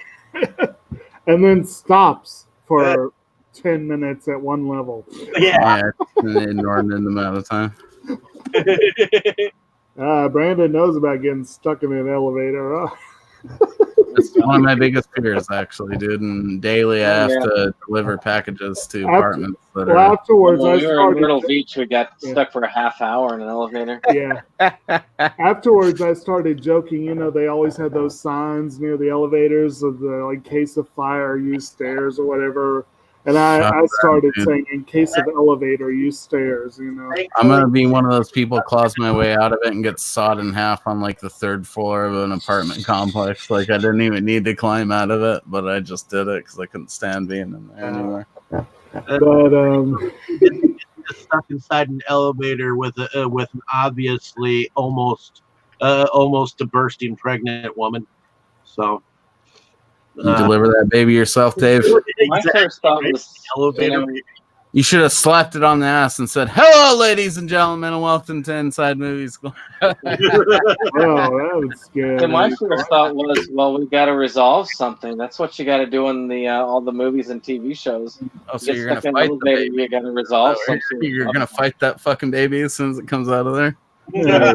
So, Yeah. And then you got Will Smith who gives birth to a squid. So. Well, it'd be like the in Dead Leaves, when baby comes out gun first, you know. Oh God, that was just fucked up. copyright that, boys. But you know, the music itself did have a lot of depth to it. I mean, it was a lot of catchy stuff for the soundtrack. I thought it was on par with a lot of things, just in general. Mm-hmm. I just didn't really miss the music entirely all that much. I'm sorry, fellas. Yeah. Well, again, this was also, I've seen the movie several times, so you start picking up on things with repeat viewings, so that could be part of it too. You know, what's surprising is for a movie that doesn't necessarily have like a whole lot of action per se, or like anything necessarily happening beyond like this drama, it actually moved pretty quickly. Like, Yeah. I noticed that it didn't seem to really drag at any point. Right. The only, again, I've seen quite a few Alexander Payne films, and to my best of my recollection, the only one that I felt had tedious points, really, that were dragged, was probably About Schmidt. I really felt that one dragged a lot more than this one did. Not that I one did where you feel, have to see I did fucking feel Jack Jack Nicholson's talk. performance in About Schmidt was actually worthy of the nod that he got because it was so unlike Jack Nicholson. Well, it I was. feel I didn't even wasn't realize that it was the Jack movie though Nicholson. where you had to see the mom from Waterboy naked in the hot tub and then he's like running with his D out? That was Something like that. It was a depressing film. Don't get me wrong. It was a very depressing film. Right. Which, that's just run of the mill. But again, I think that overall this film had a lot of positives to it. Mm-hmm. And I hate to be saying that because I'm the one who said this was a second chance film that I hated. But I've actually gotten to appreciate it more now on the second go. I mean, I didn't hate it. Like it was weird and definitely not my normal thing, but it was okay. It was definitely something that I think being older, it definitely was was more appreciated due to being due to me being older. Now let's move on to I think we at this point can move on to a couple of basic things. Does anybody have a favorite scene from the film?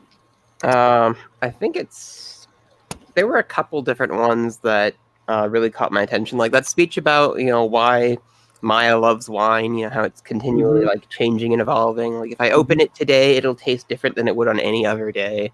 And it was like, wow, that's actually really deep.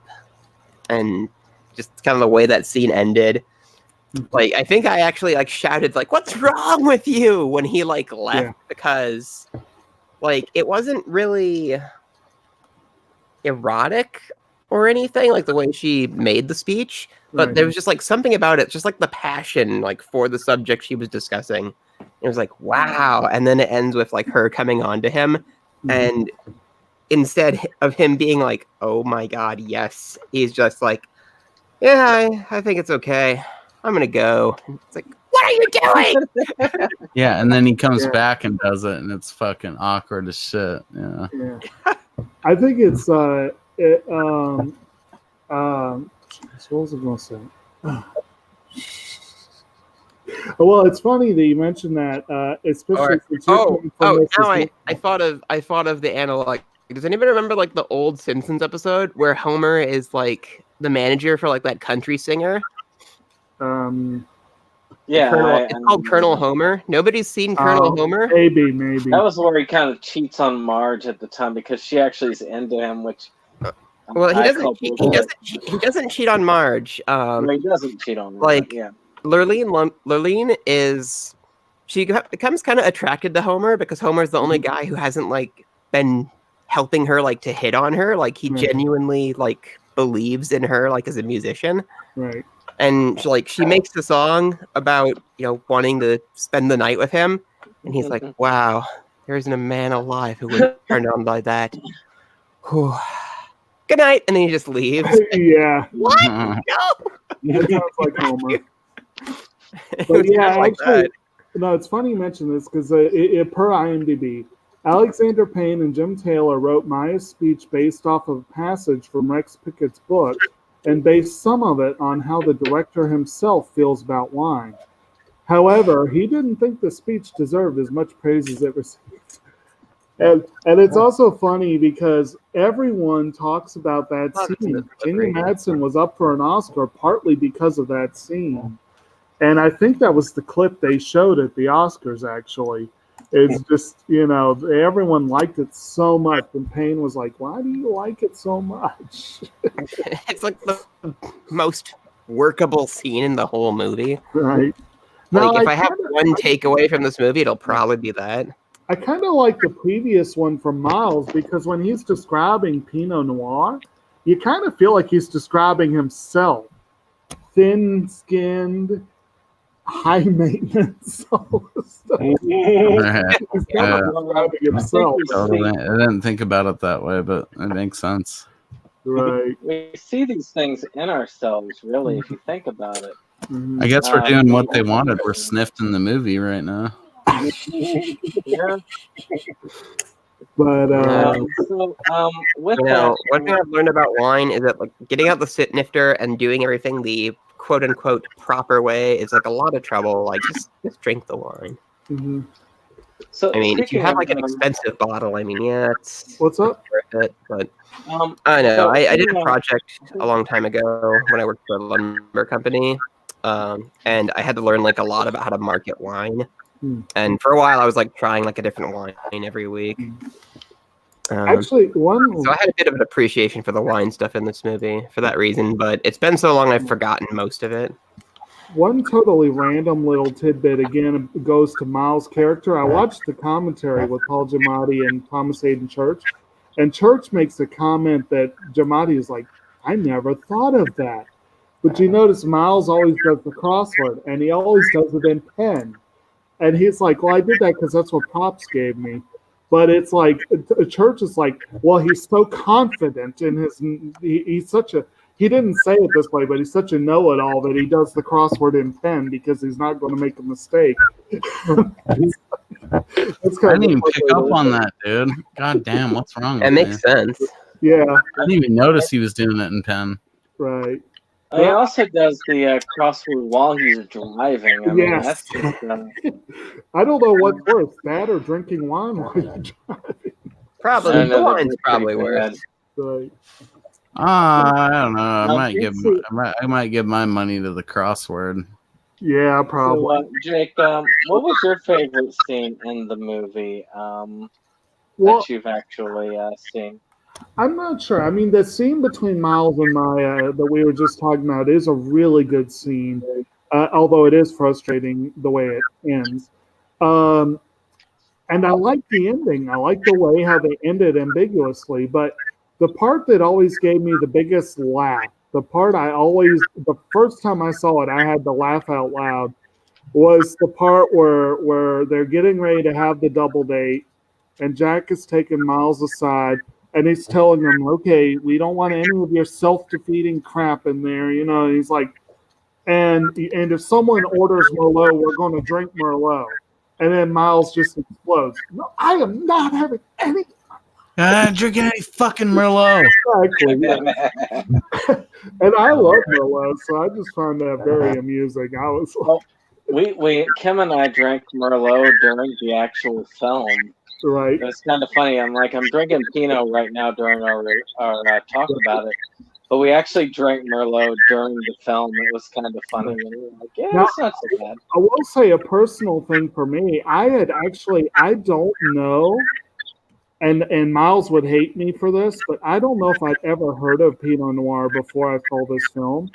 And I tried it afterwards, and I've been a fan ever since. It's kind of Well, that dry was the for my thing. taste. Actually, I like it's it's kind of funny. When the film came out, the Yeah. sales of Pinot Noir jumped 20%. Yeah. And the sales Really? of Merlot actually fell during the time this film took place. Right. So Not it's just only kind of that, funny. Fox started a sideways wine club that became a huge smash hit. Really? Yes. What the fuck? Yeah. This film actually had some actual And the valley, the wine region saw a major bump in tourism after this film came out. there was another film with God, what was his name? He had passed. He was Snake. God, what was his name? And while you're thinking of that, this film also had a Japanese remake with My Own True Love, Rinko Kikuchi. I still want to see it. Didn't you guys talk about that? Yeah, I want to see it. Honestly, that was one of the main things when I saw you guys disagree about this particular movie and not waver in your opinions of it. I feel like you guys have mentioned it a few times. Probably. I mean, I thought it was an okay movie, but I came into this like 100% blind. Oh, I mean, the movie Bottle Shock. That was the one I was Oh, thinking I of. still need to see that. God, what was Is his that name? What is Alan his name? Bioshock? Alan Rickman. Alan Rickman. Bottle Shock. Bottle Oh, Shock. Bottle Shock. Oh, that's a lot less interesting. Well, I mean, if it's got Alan Rickman in the role of a wine snob, that might be interesting. Yeah, Especially I if he plays the old still need snake to one. see that. And that's like free on Netflix, and I have not seen it. And you know, it's just I actually, like I said, I appreciate this movie so much more than I did in the past. It's a movie that's so much better than what I thought it was. But again, I really do think that if you look at it, it's all about when you see a film. Yeah. Yep, The true. me that saw this in my 20s would still hate this film to death today. It's just it is as it is. When you look at a favorite scene, I would have told you beforehand, no, screw this film. I hate this film, and I'm going home. But Well, dude, like but honestly, just giving this chance has inspired me to do other stuff too. Like fucking, I gave the Walking Dead comics finally another chance after like who knows how many fucking years, you know. The Walking Dead comics are amazing. The show is garbage, but the dude, I fucked with him back when there was like 18 issues out, and at the time it was like too wordy for me. That's not what I wanted from zombie comics. I wanted gratuitous violence and blood and gore. You know? But that's the whole of it, really. If you think about it, that's what this concept is about. At the end of the day, it's about second chances. It's about looking at something that you looked at previously and you said, you know, I have no interest in this whatsoever, but maybe I didn't really give this enough of a chance. Or maybe at the time, I just didn't have... It wasn't the right time and place, man. Like you know, you got to be able to be critical of your own opinions. That was kind of a big part of it for me too. And honestly, with the, you know, we haven't hit the point where we've done that for me for the movies yet. But with the Walking Dead comics, like definitely, I realized that I was wrong back in the day. I acted like an asshole, and I thought I talked shit on the comics. And a good example for me. Choice that we made. And actually, Jake's example is coming next month. Yep. Next week, when we talk about that.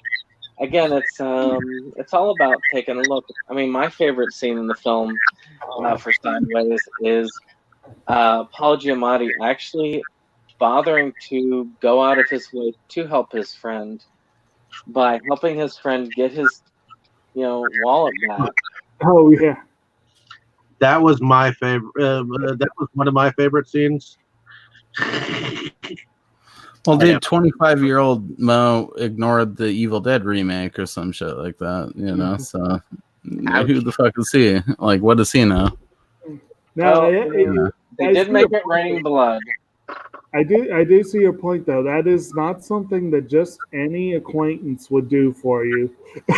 Go into a former meth lab, Yeah. Run into a room ninja crawling on the floor. Just watching that bitch get pile drived before he fucking springs for the wallet. Say what amino acids he was putting his hands in as he was crawling into that room.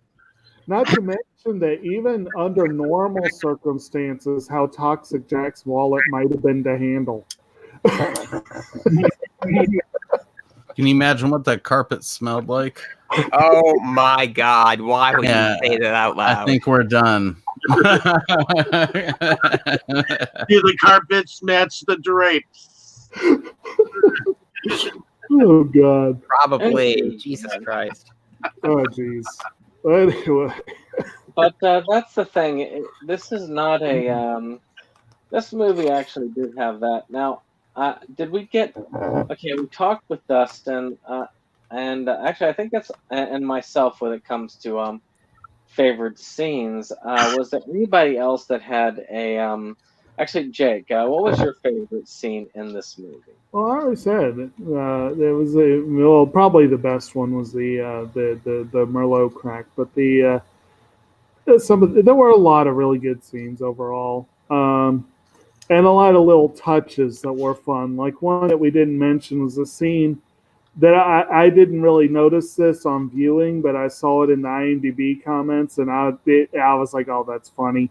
The scene where Stephanie beats the crap out of Jack. She's wearing a peace t-shirt. It's just like, okay. Missed that.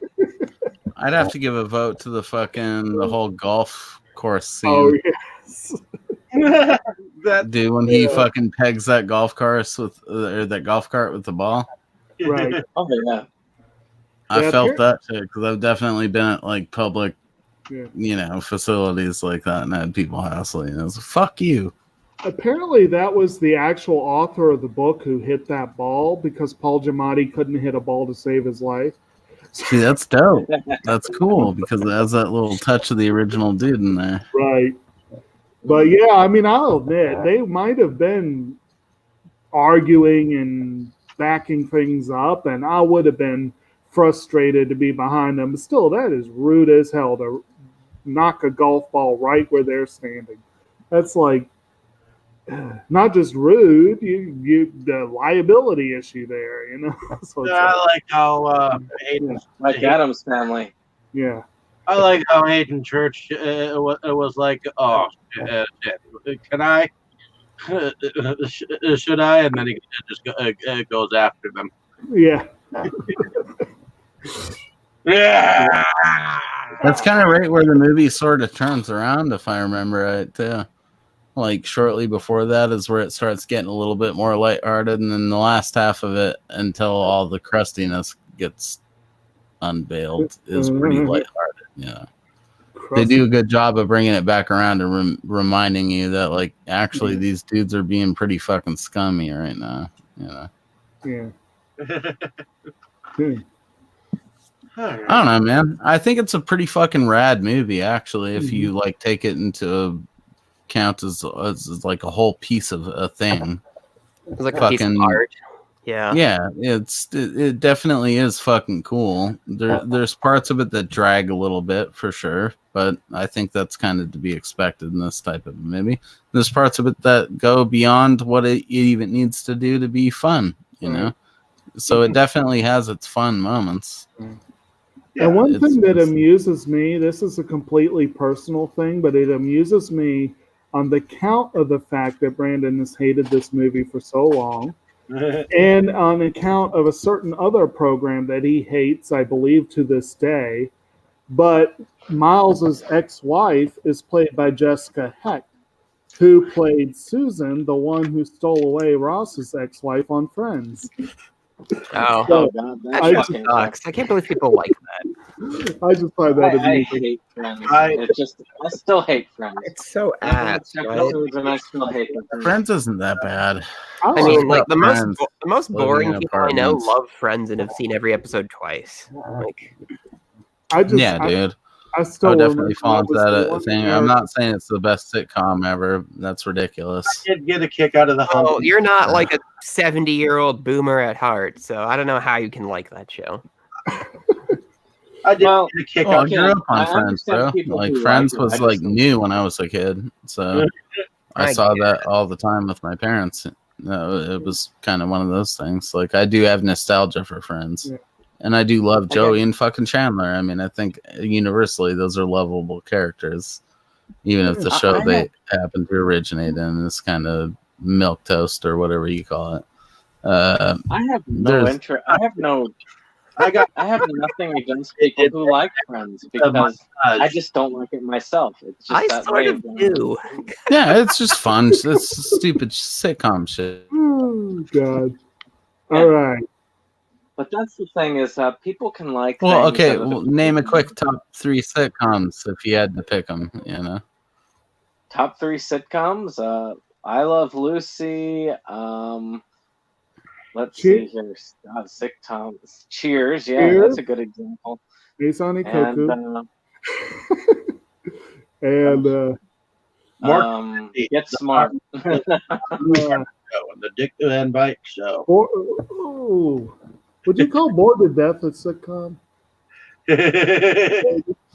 He might be like MASH, fucking Third Rock from the Sun, and that '70s show. I still got off that like in my TV thing that I did not long ago. I had not watched it in its heyday, but I really enjoyed it when I got to actually. Well, and actually, and do it like a binge. Which one, MASH? Series. Third Rock. I mean, I really enjoyed it. Oh, Third Rock is great too. Most of the It'd cast be hard to do a binge and MASH. That thing is long. Most of the cast members in this film actually have notable roles on excellent TV shows. Virginia Madsen had a guest role for a few episodes on Frasier. MC Gainey had a wonderful recurring role on Adventures of Briscoe County Jr. That was a show that should have gone longer. And what was there? And Paul Giamatti had a couple appearances on Downton Abbey. So, you had some good stuff between them. Yeah. But I think at the end of the day, we've got our favorite scenes. Does anybody have any final thoughts for this particular movie? Giamatti and Rolf Kent were both gypped by the Oscars. Better than you'd think. That's kind of my takeaway. Better than you'd think. Yeah, it's fun. Yeah, it's good. I don't know if I would say fun, but it made I'm just gonna be real here and say it's made in good humor. Oh, go ahead, bud. It created a lot of alcoholics.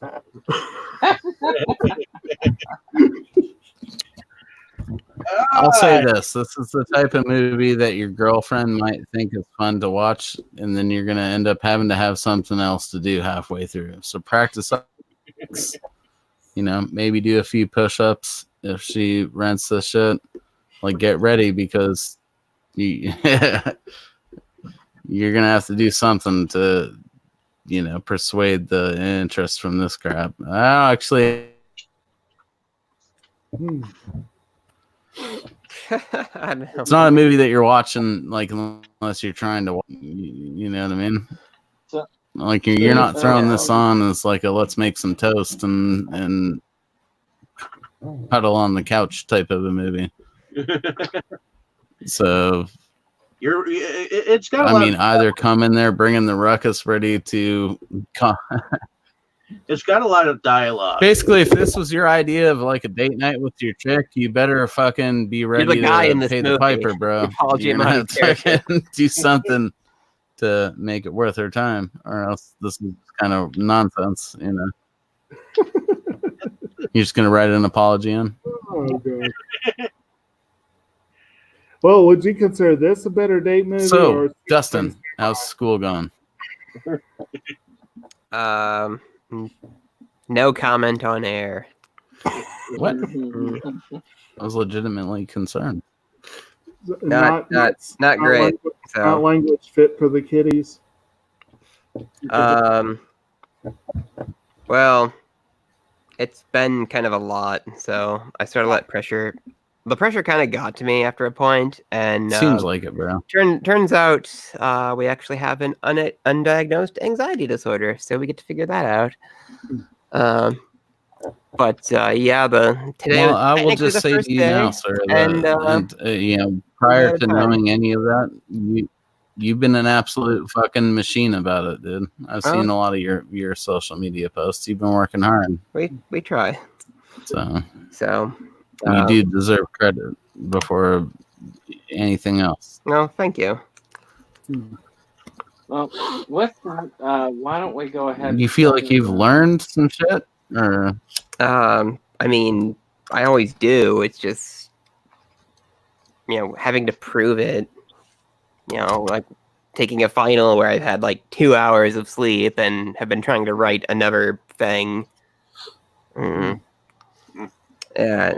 Anyway, final that's what it's about. Sideways is a pretty decent movie if you can get past the crippling depression that it conveys in every minute of film. I don't know what you said there, bro. My internet signal went kind of crazy on me, or maybe it's the call. But that's where I am on that. As somebody who recently had to Here, I'm gonna read reconnect, guys. It's clearly 20 me and pages in like you. 2 days.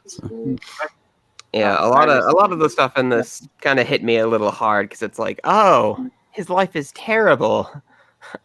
I understand this so well. Actually, the jazzy music is also one of the reasons I made Charlie Brown connection. I was sitting there listening to it and going, "Oh man, this really feels like a grown-up Charlie Brown episode." Yeah, fair enough. I heard Charlie Brown music, and I've had just enough wine to start doing the song like inadvertently. It's a classic song. I guess we'll go ahead and start wrapping things up. Yeah, I gotta get going, so I'm gonna do myself first. Okay. Go for it. So, I'm Dustin, also known as the Crypt of Horrors on YouTube and Twitter. I collect horror movie stuff here in Milwaukee while I go to Head up, school. Dustin. You're doing good, man. I will. Like you seem I like will. you've been really putting in work on your education. Yeah, well, we haven't had any. I have an Instagram for my horror stuff too. I haven't had any new videos for a while because I keep getting like stopped from doing things, just because I have to do my school stuff first, and Right. there's so much of it. Like I was supposed to have a review of Shout Factory's Blob come out. I was supposed to do a review for their Silent Hill Blu-ray. I wanted to do one for Prophecy. I got a screener for Bad CGI Sharks, which I was really hyped about, and then I never ever had time to watch it before the screener expired. So there's been so much stuff I've been so excited to do that I just keep being stopped from doing. But I'm gonna ask them. I'm gonna ask them to renew it, and I'm going to try to pump that out as soon as I can. So plus, I have a ton of stuff since my last pickups video that has been ready to go. So, like, we've got new vinyls, we've got new figures, we've got new Blu-rays. God damn, do we have a lot of new Blu-rays. So, stuff is coming. Just, maybe not this week. Yeah, I was trying to be yeah. cool and like So- I did a fall haul thing. Like I kept it back so I could do like what you guys were doing, but then it just piled up like a motherfucker real quick. It kind of makes it hard to like concentrate on other stuff because you've got like this pile of like 30 movies, and it's like, okay, I've watched some of these. I need to talk about some of them. And it's like, okay, I can't shoot anything right now, and it just like piles up, and then it's like you have to remember Yep. to do it. And then before you know it, you got like the problem 2 we're having. packs of shit. You got at like a 2 for $3 sale, flush with cash both times, and it's just piled up on your shelf. And some people have been requesting me to do like a vinyl collection like walkthrough, which I need to figure out how to actually do that logistically instead of just it's like here's the crappy shelf and then just like pull You stuff off the Pretty shelf. much need Figure out, another person. I Yeah. pretty much need to figure out like a good way to do that. Or you do a quick overview of the shelf handheld, and then you put a fucking camera on a tripod and show the records that are like your choice shit off each shelf. Yeah, and I got Friday the 13th. They reissued Part 3 on vinyl, and it's glorious. And they also put out Part 6 on vinyl for the first time. So that's pretty... they've been pretty cool. I haven't finished listening to the entire Part 6, but it's one of the better Friday soundtracks, I think. So you get caught up with that. You could be doing like monthly updates on that shit, whether you have it or not. You could be like, yeah, this looks cool. But, well, I mean, my point is I have stuff planned. So also I still want to do my own spin-off with interviews and stuff. It's just that there's so much to do for school that it's not necessarily, it'll just appear one day. So it'll get done when it's done. But anyway, so yeah, follow me on Twitter where you can see all of my madness in real time. Follow me on Instagram. I've been trying to post more there lately, and subscribe to my channel so that, it'll be more rewarding when I do finally get stuff posted. But with that, I've got to sign off so that I can finish setting up my classes for the semester tomorrow morning. So Well, Godspeed. take care, everybody. I don't know. And thanks for getting me to watch this movie, because this movie was actually pretty decent. Good deal. Jake, tell us a little bit about yourself and the channel. Okay. Well, I'm Jake, and I'm a big time movie watcher, fan, commentator, general all around movie geek. Anime and television and music as well, comics, all that fun stuff. And of course, I frequently guest not only on this channel but also YouTube channel Septum versus the World, where we just finished last night a really fun video. I think we had good time with it, where we were going to talk about. We each picked 10 individual roles that were royally snubbed by the folks at Oscar. And I led off talking about Paul Giamatti's surprising snub for tonight's film. It wasn't technically one of my 10, but I led off with that one. And but like I said, that's a fun video. That'll be out sometime this week. And we got all kind of other good videos. I'll let Brandon give you the full rundown. And I have my own nature-themed channel, Kodabuki Jake. There's a few videos on there. Once I get my new computer and get my new program added and can edit at home, that channel will see an uptick of activity, and it's possible that my Criterion series will get restarted once I can start editing it. That would be lovely. But Actually, while you're talking, let us know, because you're going to be the host of next week. Yes, I will be hosting. Chances. So go ahead and let us know about next week's movie. Yes. There were a few movies that I was introduced to, kind of like Brandon talked about, being introduced to something, but I'm going even earlier. I'm going high school. There were a few movies I was introduced to in high school that I really hated at the time. And since then, I have seen The Graduate and love it. The first time I saw it, though, I hated it. Right. So it's a similar sort of vibe. It was between two movies, and I decided to go with the old Robert Mitchum film, Night of the Hunter. It's a film that is heavily acclaimed. I think it was maybe up for some Oscars. It's on the Criterion Collection. It seems like it should be a movie I love, but the first time I saw it, I hated it. So I'm curious to see what I'll think about it this time. Which one did you submit, Dave? I'm curious to see how many people kept in theme, or if it was just Cat O' Nine Tails. You didn't like that? At the time, I did not. It was just It's honestly not one that's left a huge impression on me. So I know I've seen it and own it. I just couldn't tell you about it. I have to go back to it. I have to climb a mountain just to get to it right now. Climb the high. We have some time. Climb the high. Yeah. As my seed. Well, thank you guys for having me in on this. This is fun. Oh yeah, it's fun. I was excited about tonight because I love the movie and I wanted to know how many other people even liked it. I'm glad I was able to show you guys the one that we went on before, because it is an oddball one that we. Six Samurai. Yeah. Yeah, check out that discussion. Give that one a look too. So, Mosley, tell us a little bit about yourself. Oh shit, bro! Like I'm reviewing some Thundercats, some Master System, and some hentai games on the Famicom on my main channel. I hear about in your tavern. I hear the rumor about the go over of the G.I. Joe series. Oh well, yeah. I'm also doing like an episode for episode thing for the classic G.I. Joe. That's going to be going on for at least the next few months on my comic club channel. So if you guys are interested in comic books, definitely check out Happy Hour Comic Club. So is that one surviving nostalgia? That's right up my alley. I just haven't had the chance to check it out yet, but I definitely I loved the.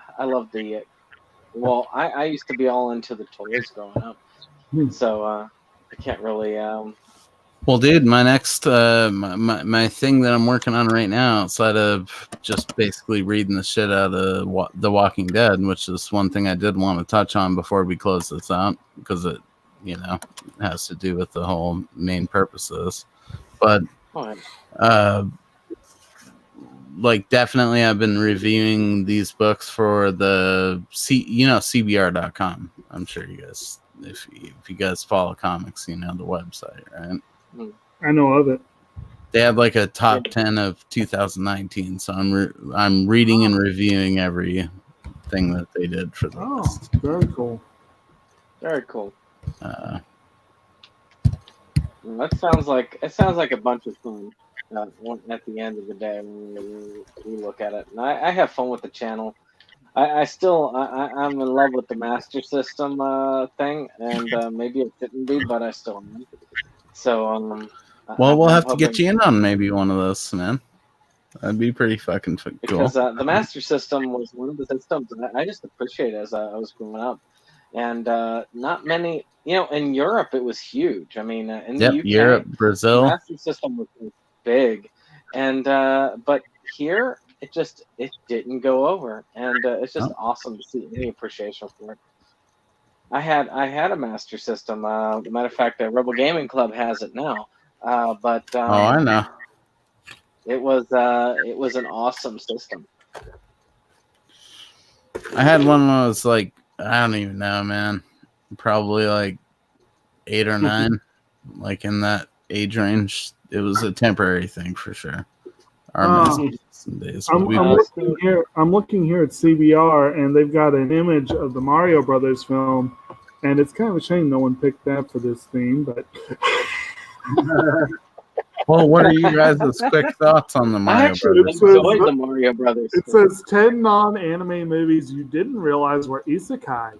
I like that thought. Like I said, I enjoyed the Mario Brothers film, so I couldn't have actually put that on there. It was it's a guilty pleasure. I thought the Mario Brothers movie was fucking awesome. Yeah. I mean, what do you really want of a Mario Brothers movie? That's what I ask people, and I still get no answer. It's like, Nintendo is doing a CG, like, because it forces them to really think about if they were going to do a Mario 3 movie at the time, what would it have been, dude? It's like, well, we don't really have an answer, and that's because the movie we got is the fucking answer, It was actually fun. I enjoyed it. So I mean, Bob Hoskins was drunk during the whole time, so that's just like right there. So I'm going to go ahead and, before I hand this back over to Dave, of course, I'm Septum Sen of Septum Sen versus the World, and we are all about that physical media, which is just in and of itself a wonderful thing. We cover a lot about that and all about that on our various weekly things. We've gotten it to where we are 5 days a week posting different videos, which is pretty cool. I'm hoping to eventually get Camp Blood watched. I'm trying to watch it on the big TV to give it a fair shot. I've got it on Blu-ray after all, and it really deserves that. That'll be my next major review. But as of the week, we are going strong. I actually posted part 1 of my anime. What was it? The anime stroll, as I call them, where I go through my actual collection in depth and talk about different things. And this time it's about anime. And I enjoy doing that. And that's every Thursday. I mean, it's every Monday. Then every Tuesday and Wednesday we have our usual pickups and news. Thursday continues our anhedonia. Actually, I keep saying anhedonia, and that's a mess up. Hopefully, when we get an interview with the director, we'll discuss that. Anhedonia pictures, which also is a lot of different things. It's a mixed bag of things that are loved and disliked, and we talk about that. Well, I talk about that every Thursday as I review as I review the films from that particular era. And then Friday, we are, of course, doing some Academy Awards stuff. Matter of fact, that's going to be in most Fridays until the award ceremony itself, and then afterwards. Upcoming, we have on Friday of this coming week, we were talking about actors that should have been nominated for at least nominated for an Academy Award for their roles and performances, and have not been, like Paul Giamatti for Sideways. And next week we talk about things that I'm sure Dave you would appreciate, times where Oscar did wrong, and we both Jacob and I have talked together about this, and we've come up with 10 items. So it's going to be an enjoyable one.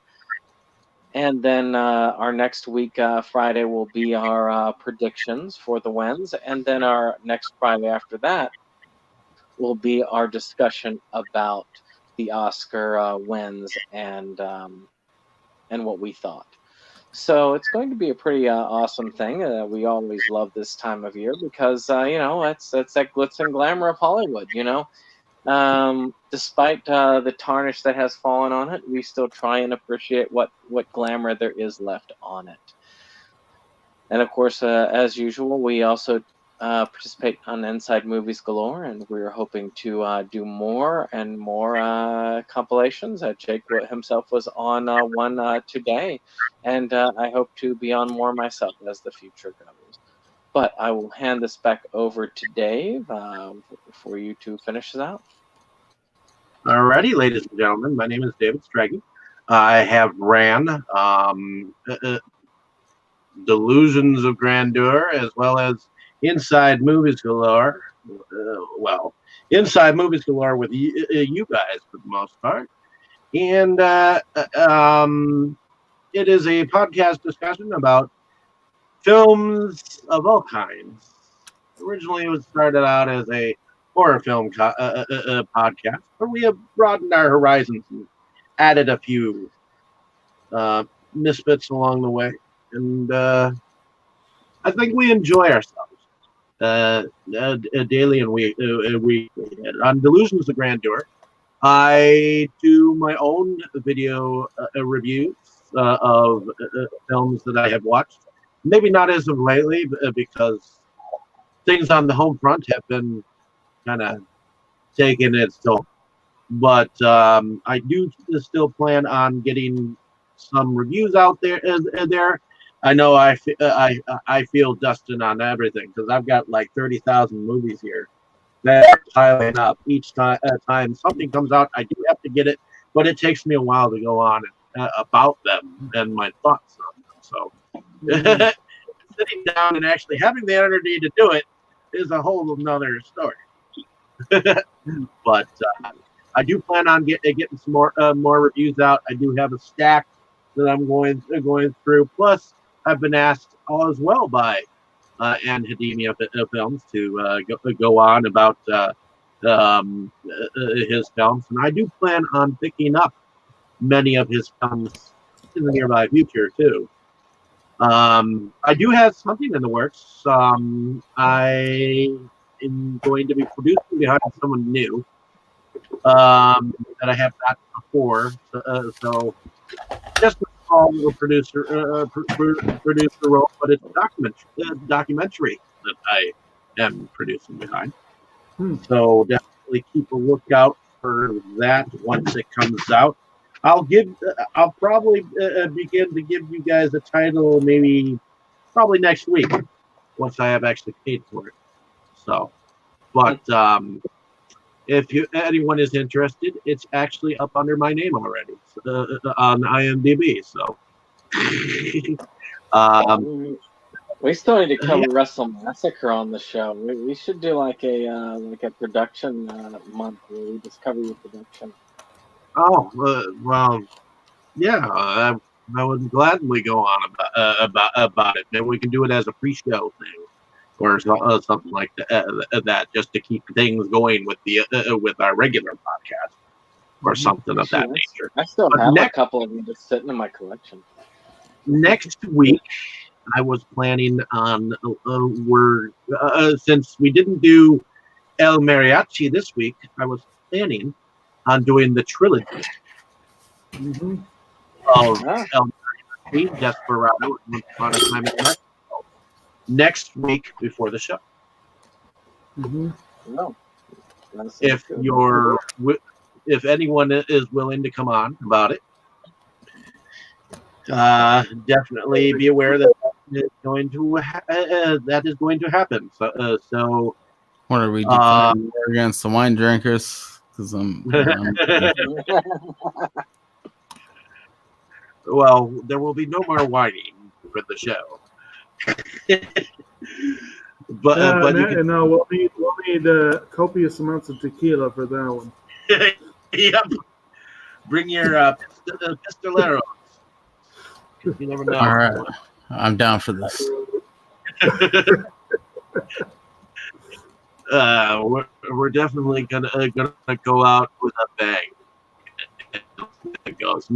I think we're gonna go on a half hour earlier than 7:00 my time. That way, it gives us some leeway room to talk about 3 films in one. So, if any of you gents want to join me on that Robert Rodriguez journey, I might try that one because they're excellent films, and I have the trilogy sitting there. I just gotta get the time to watch Nah. it. Now's the time.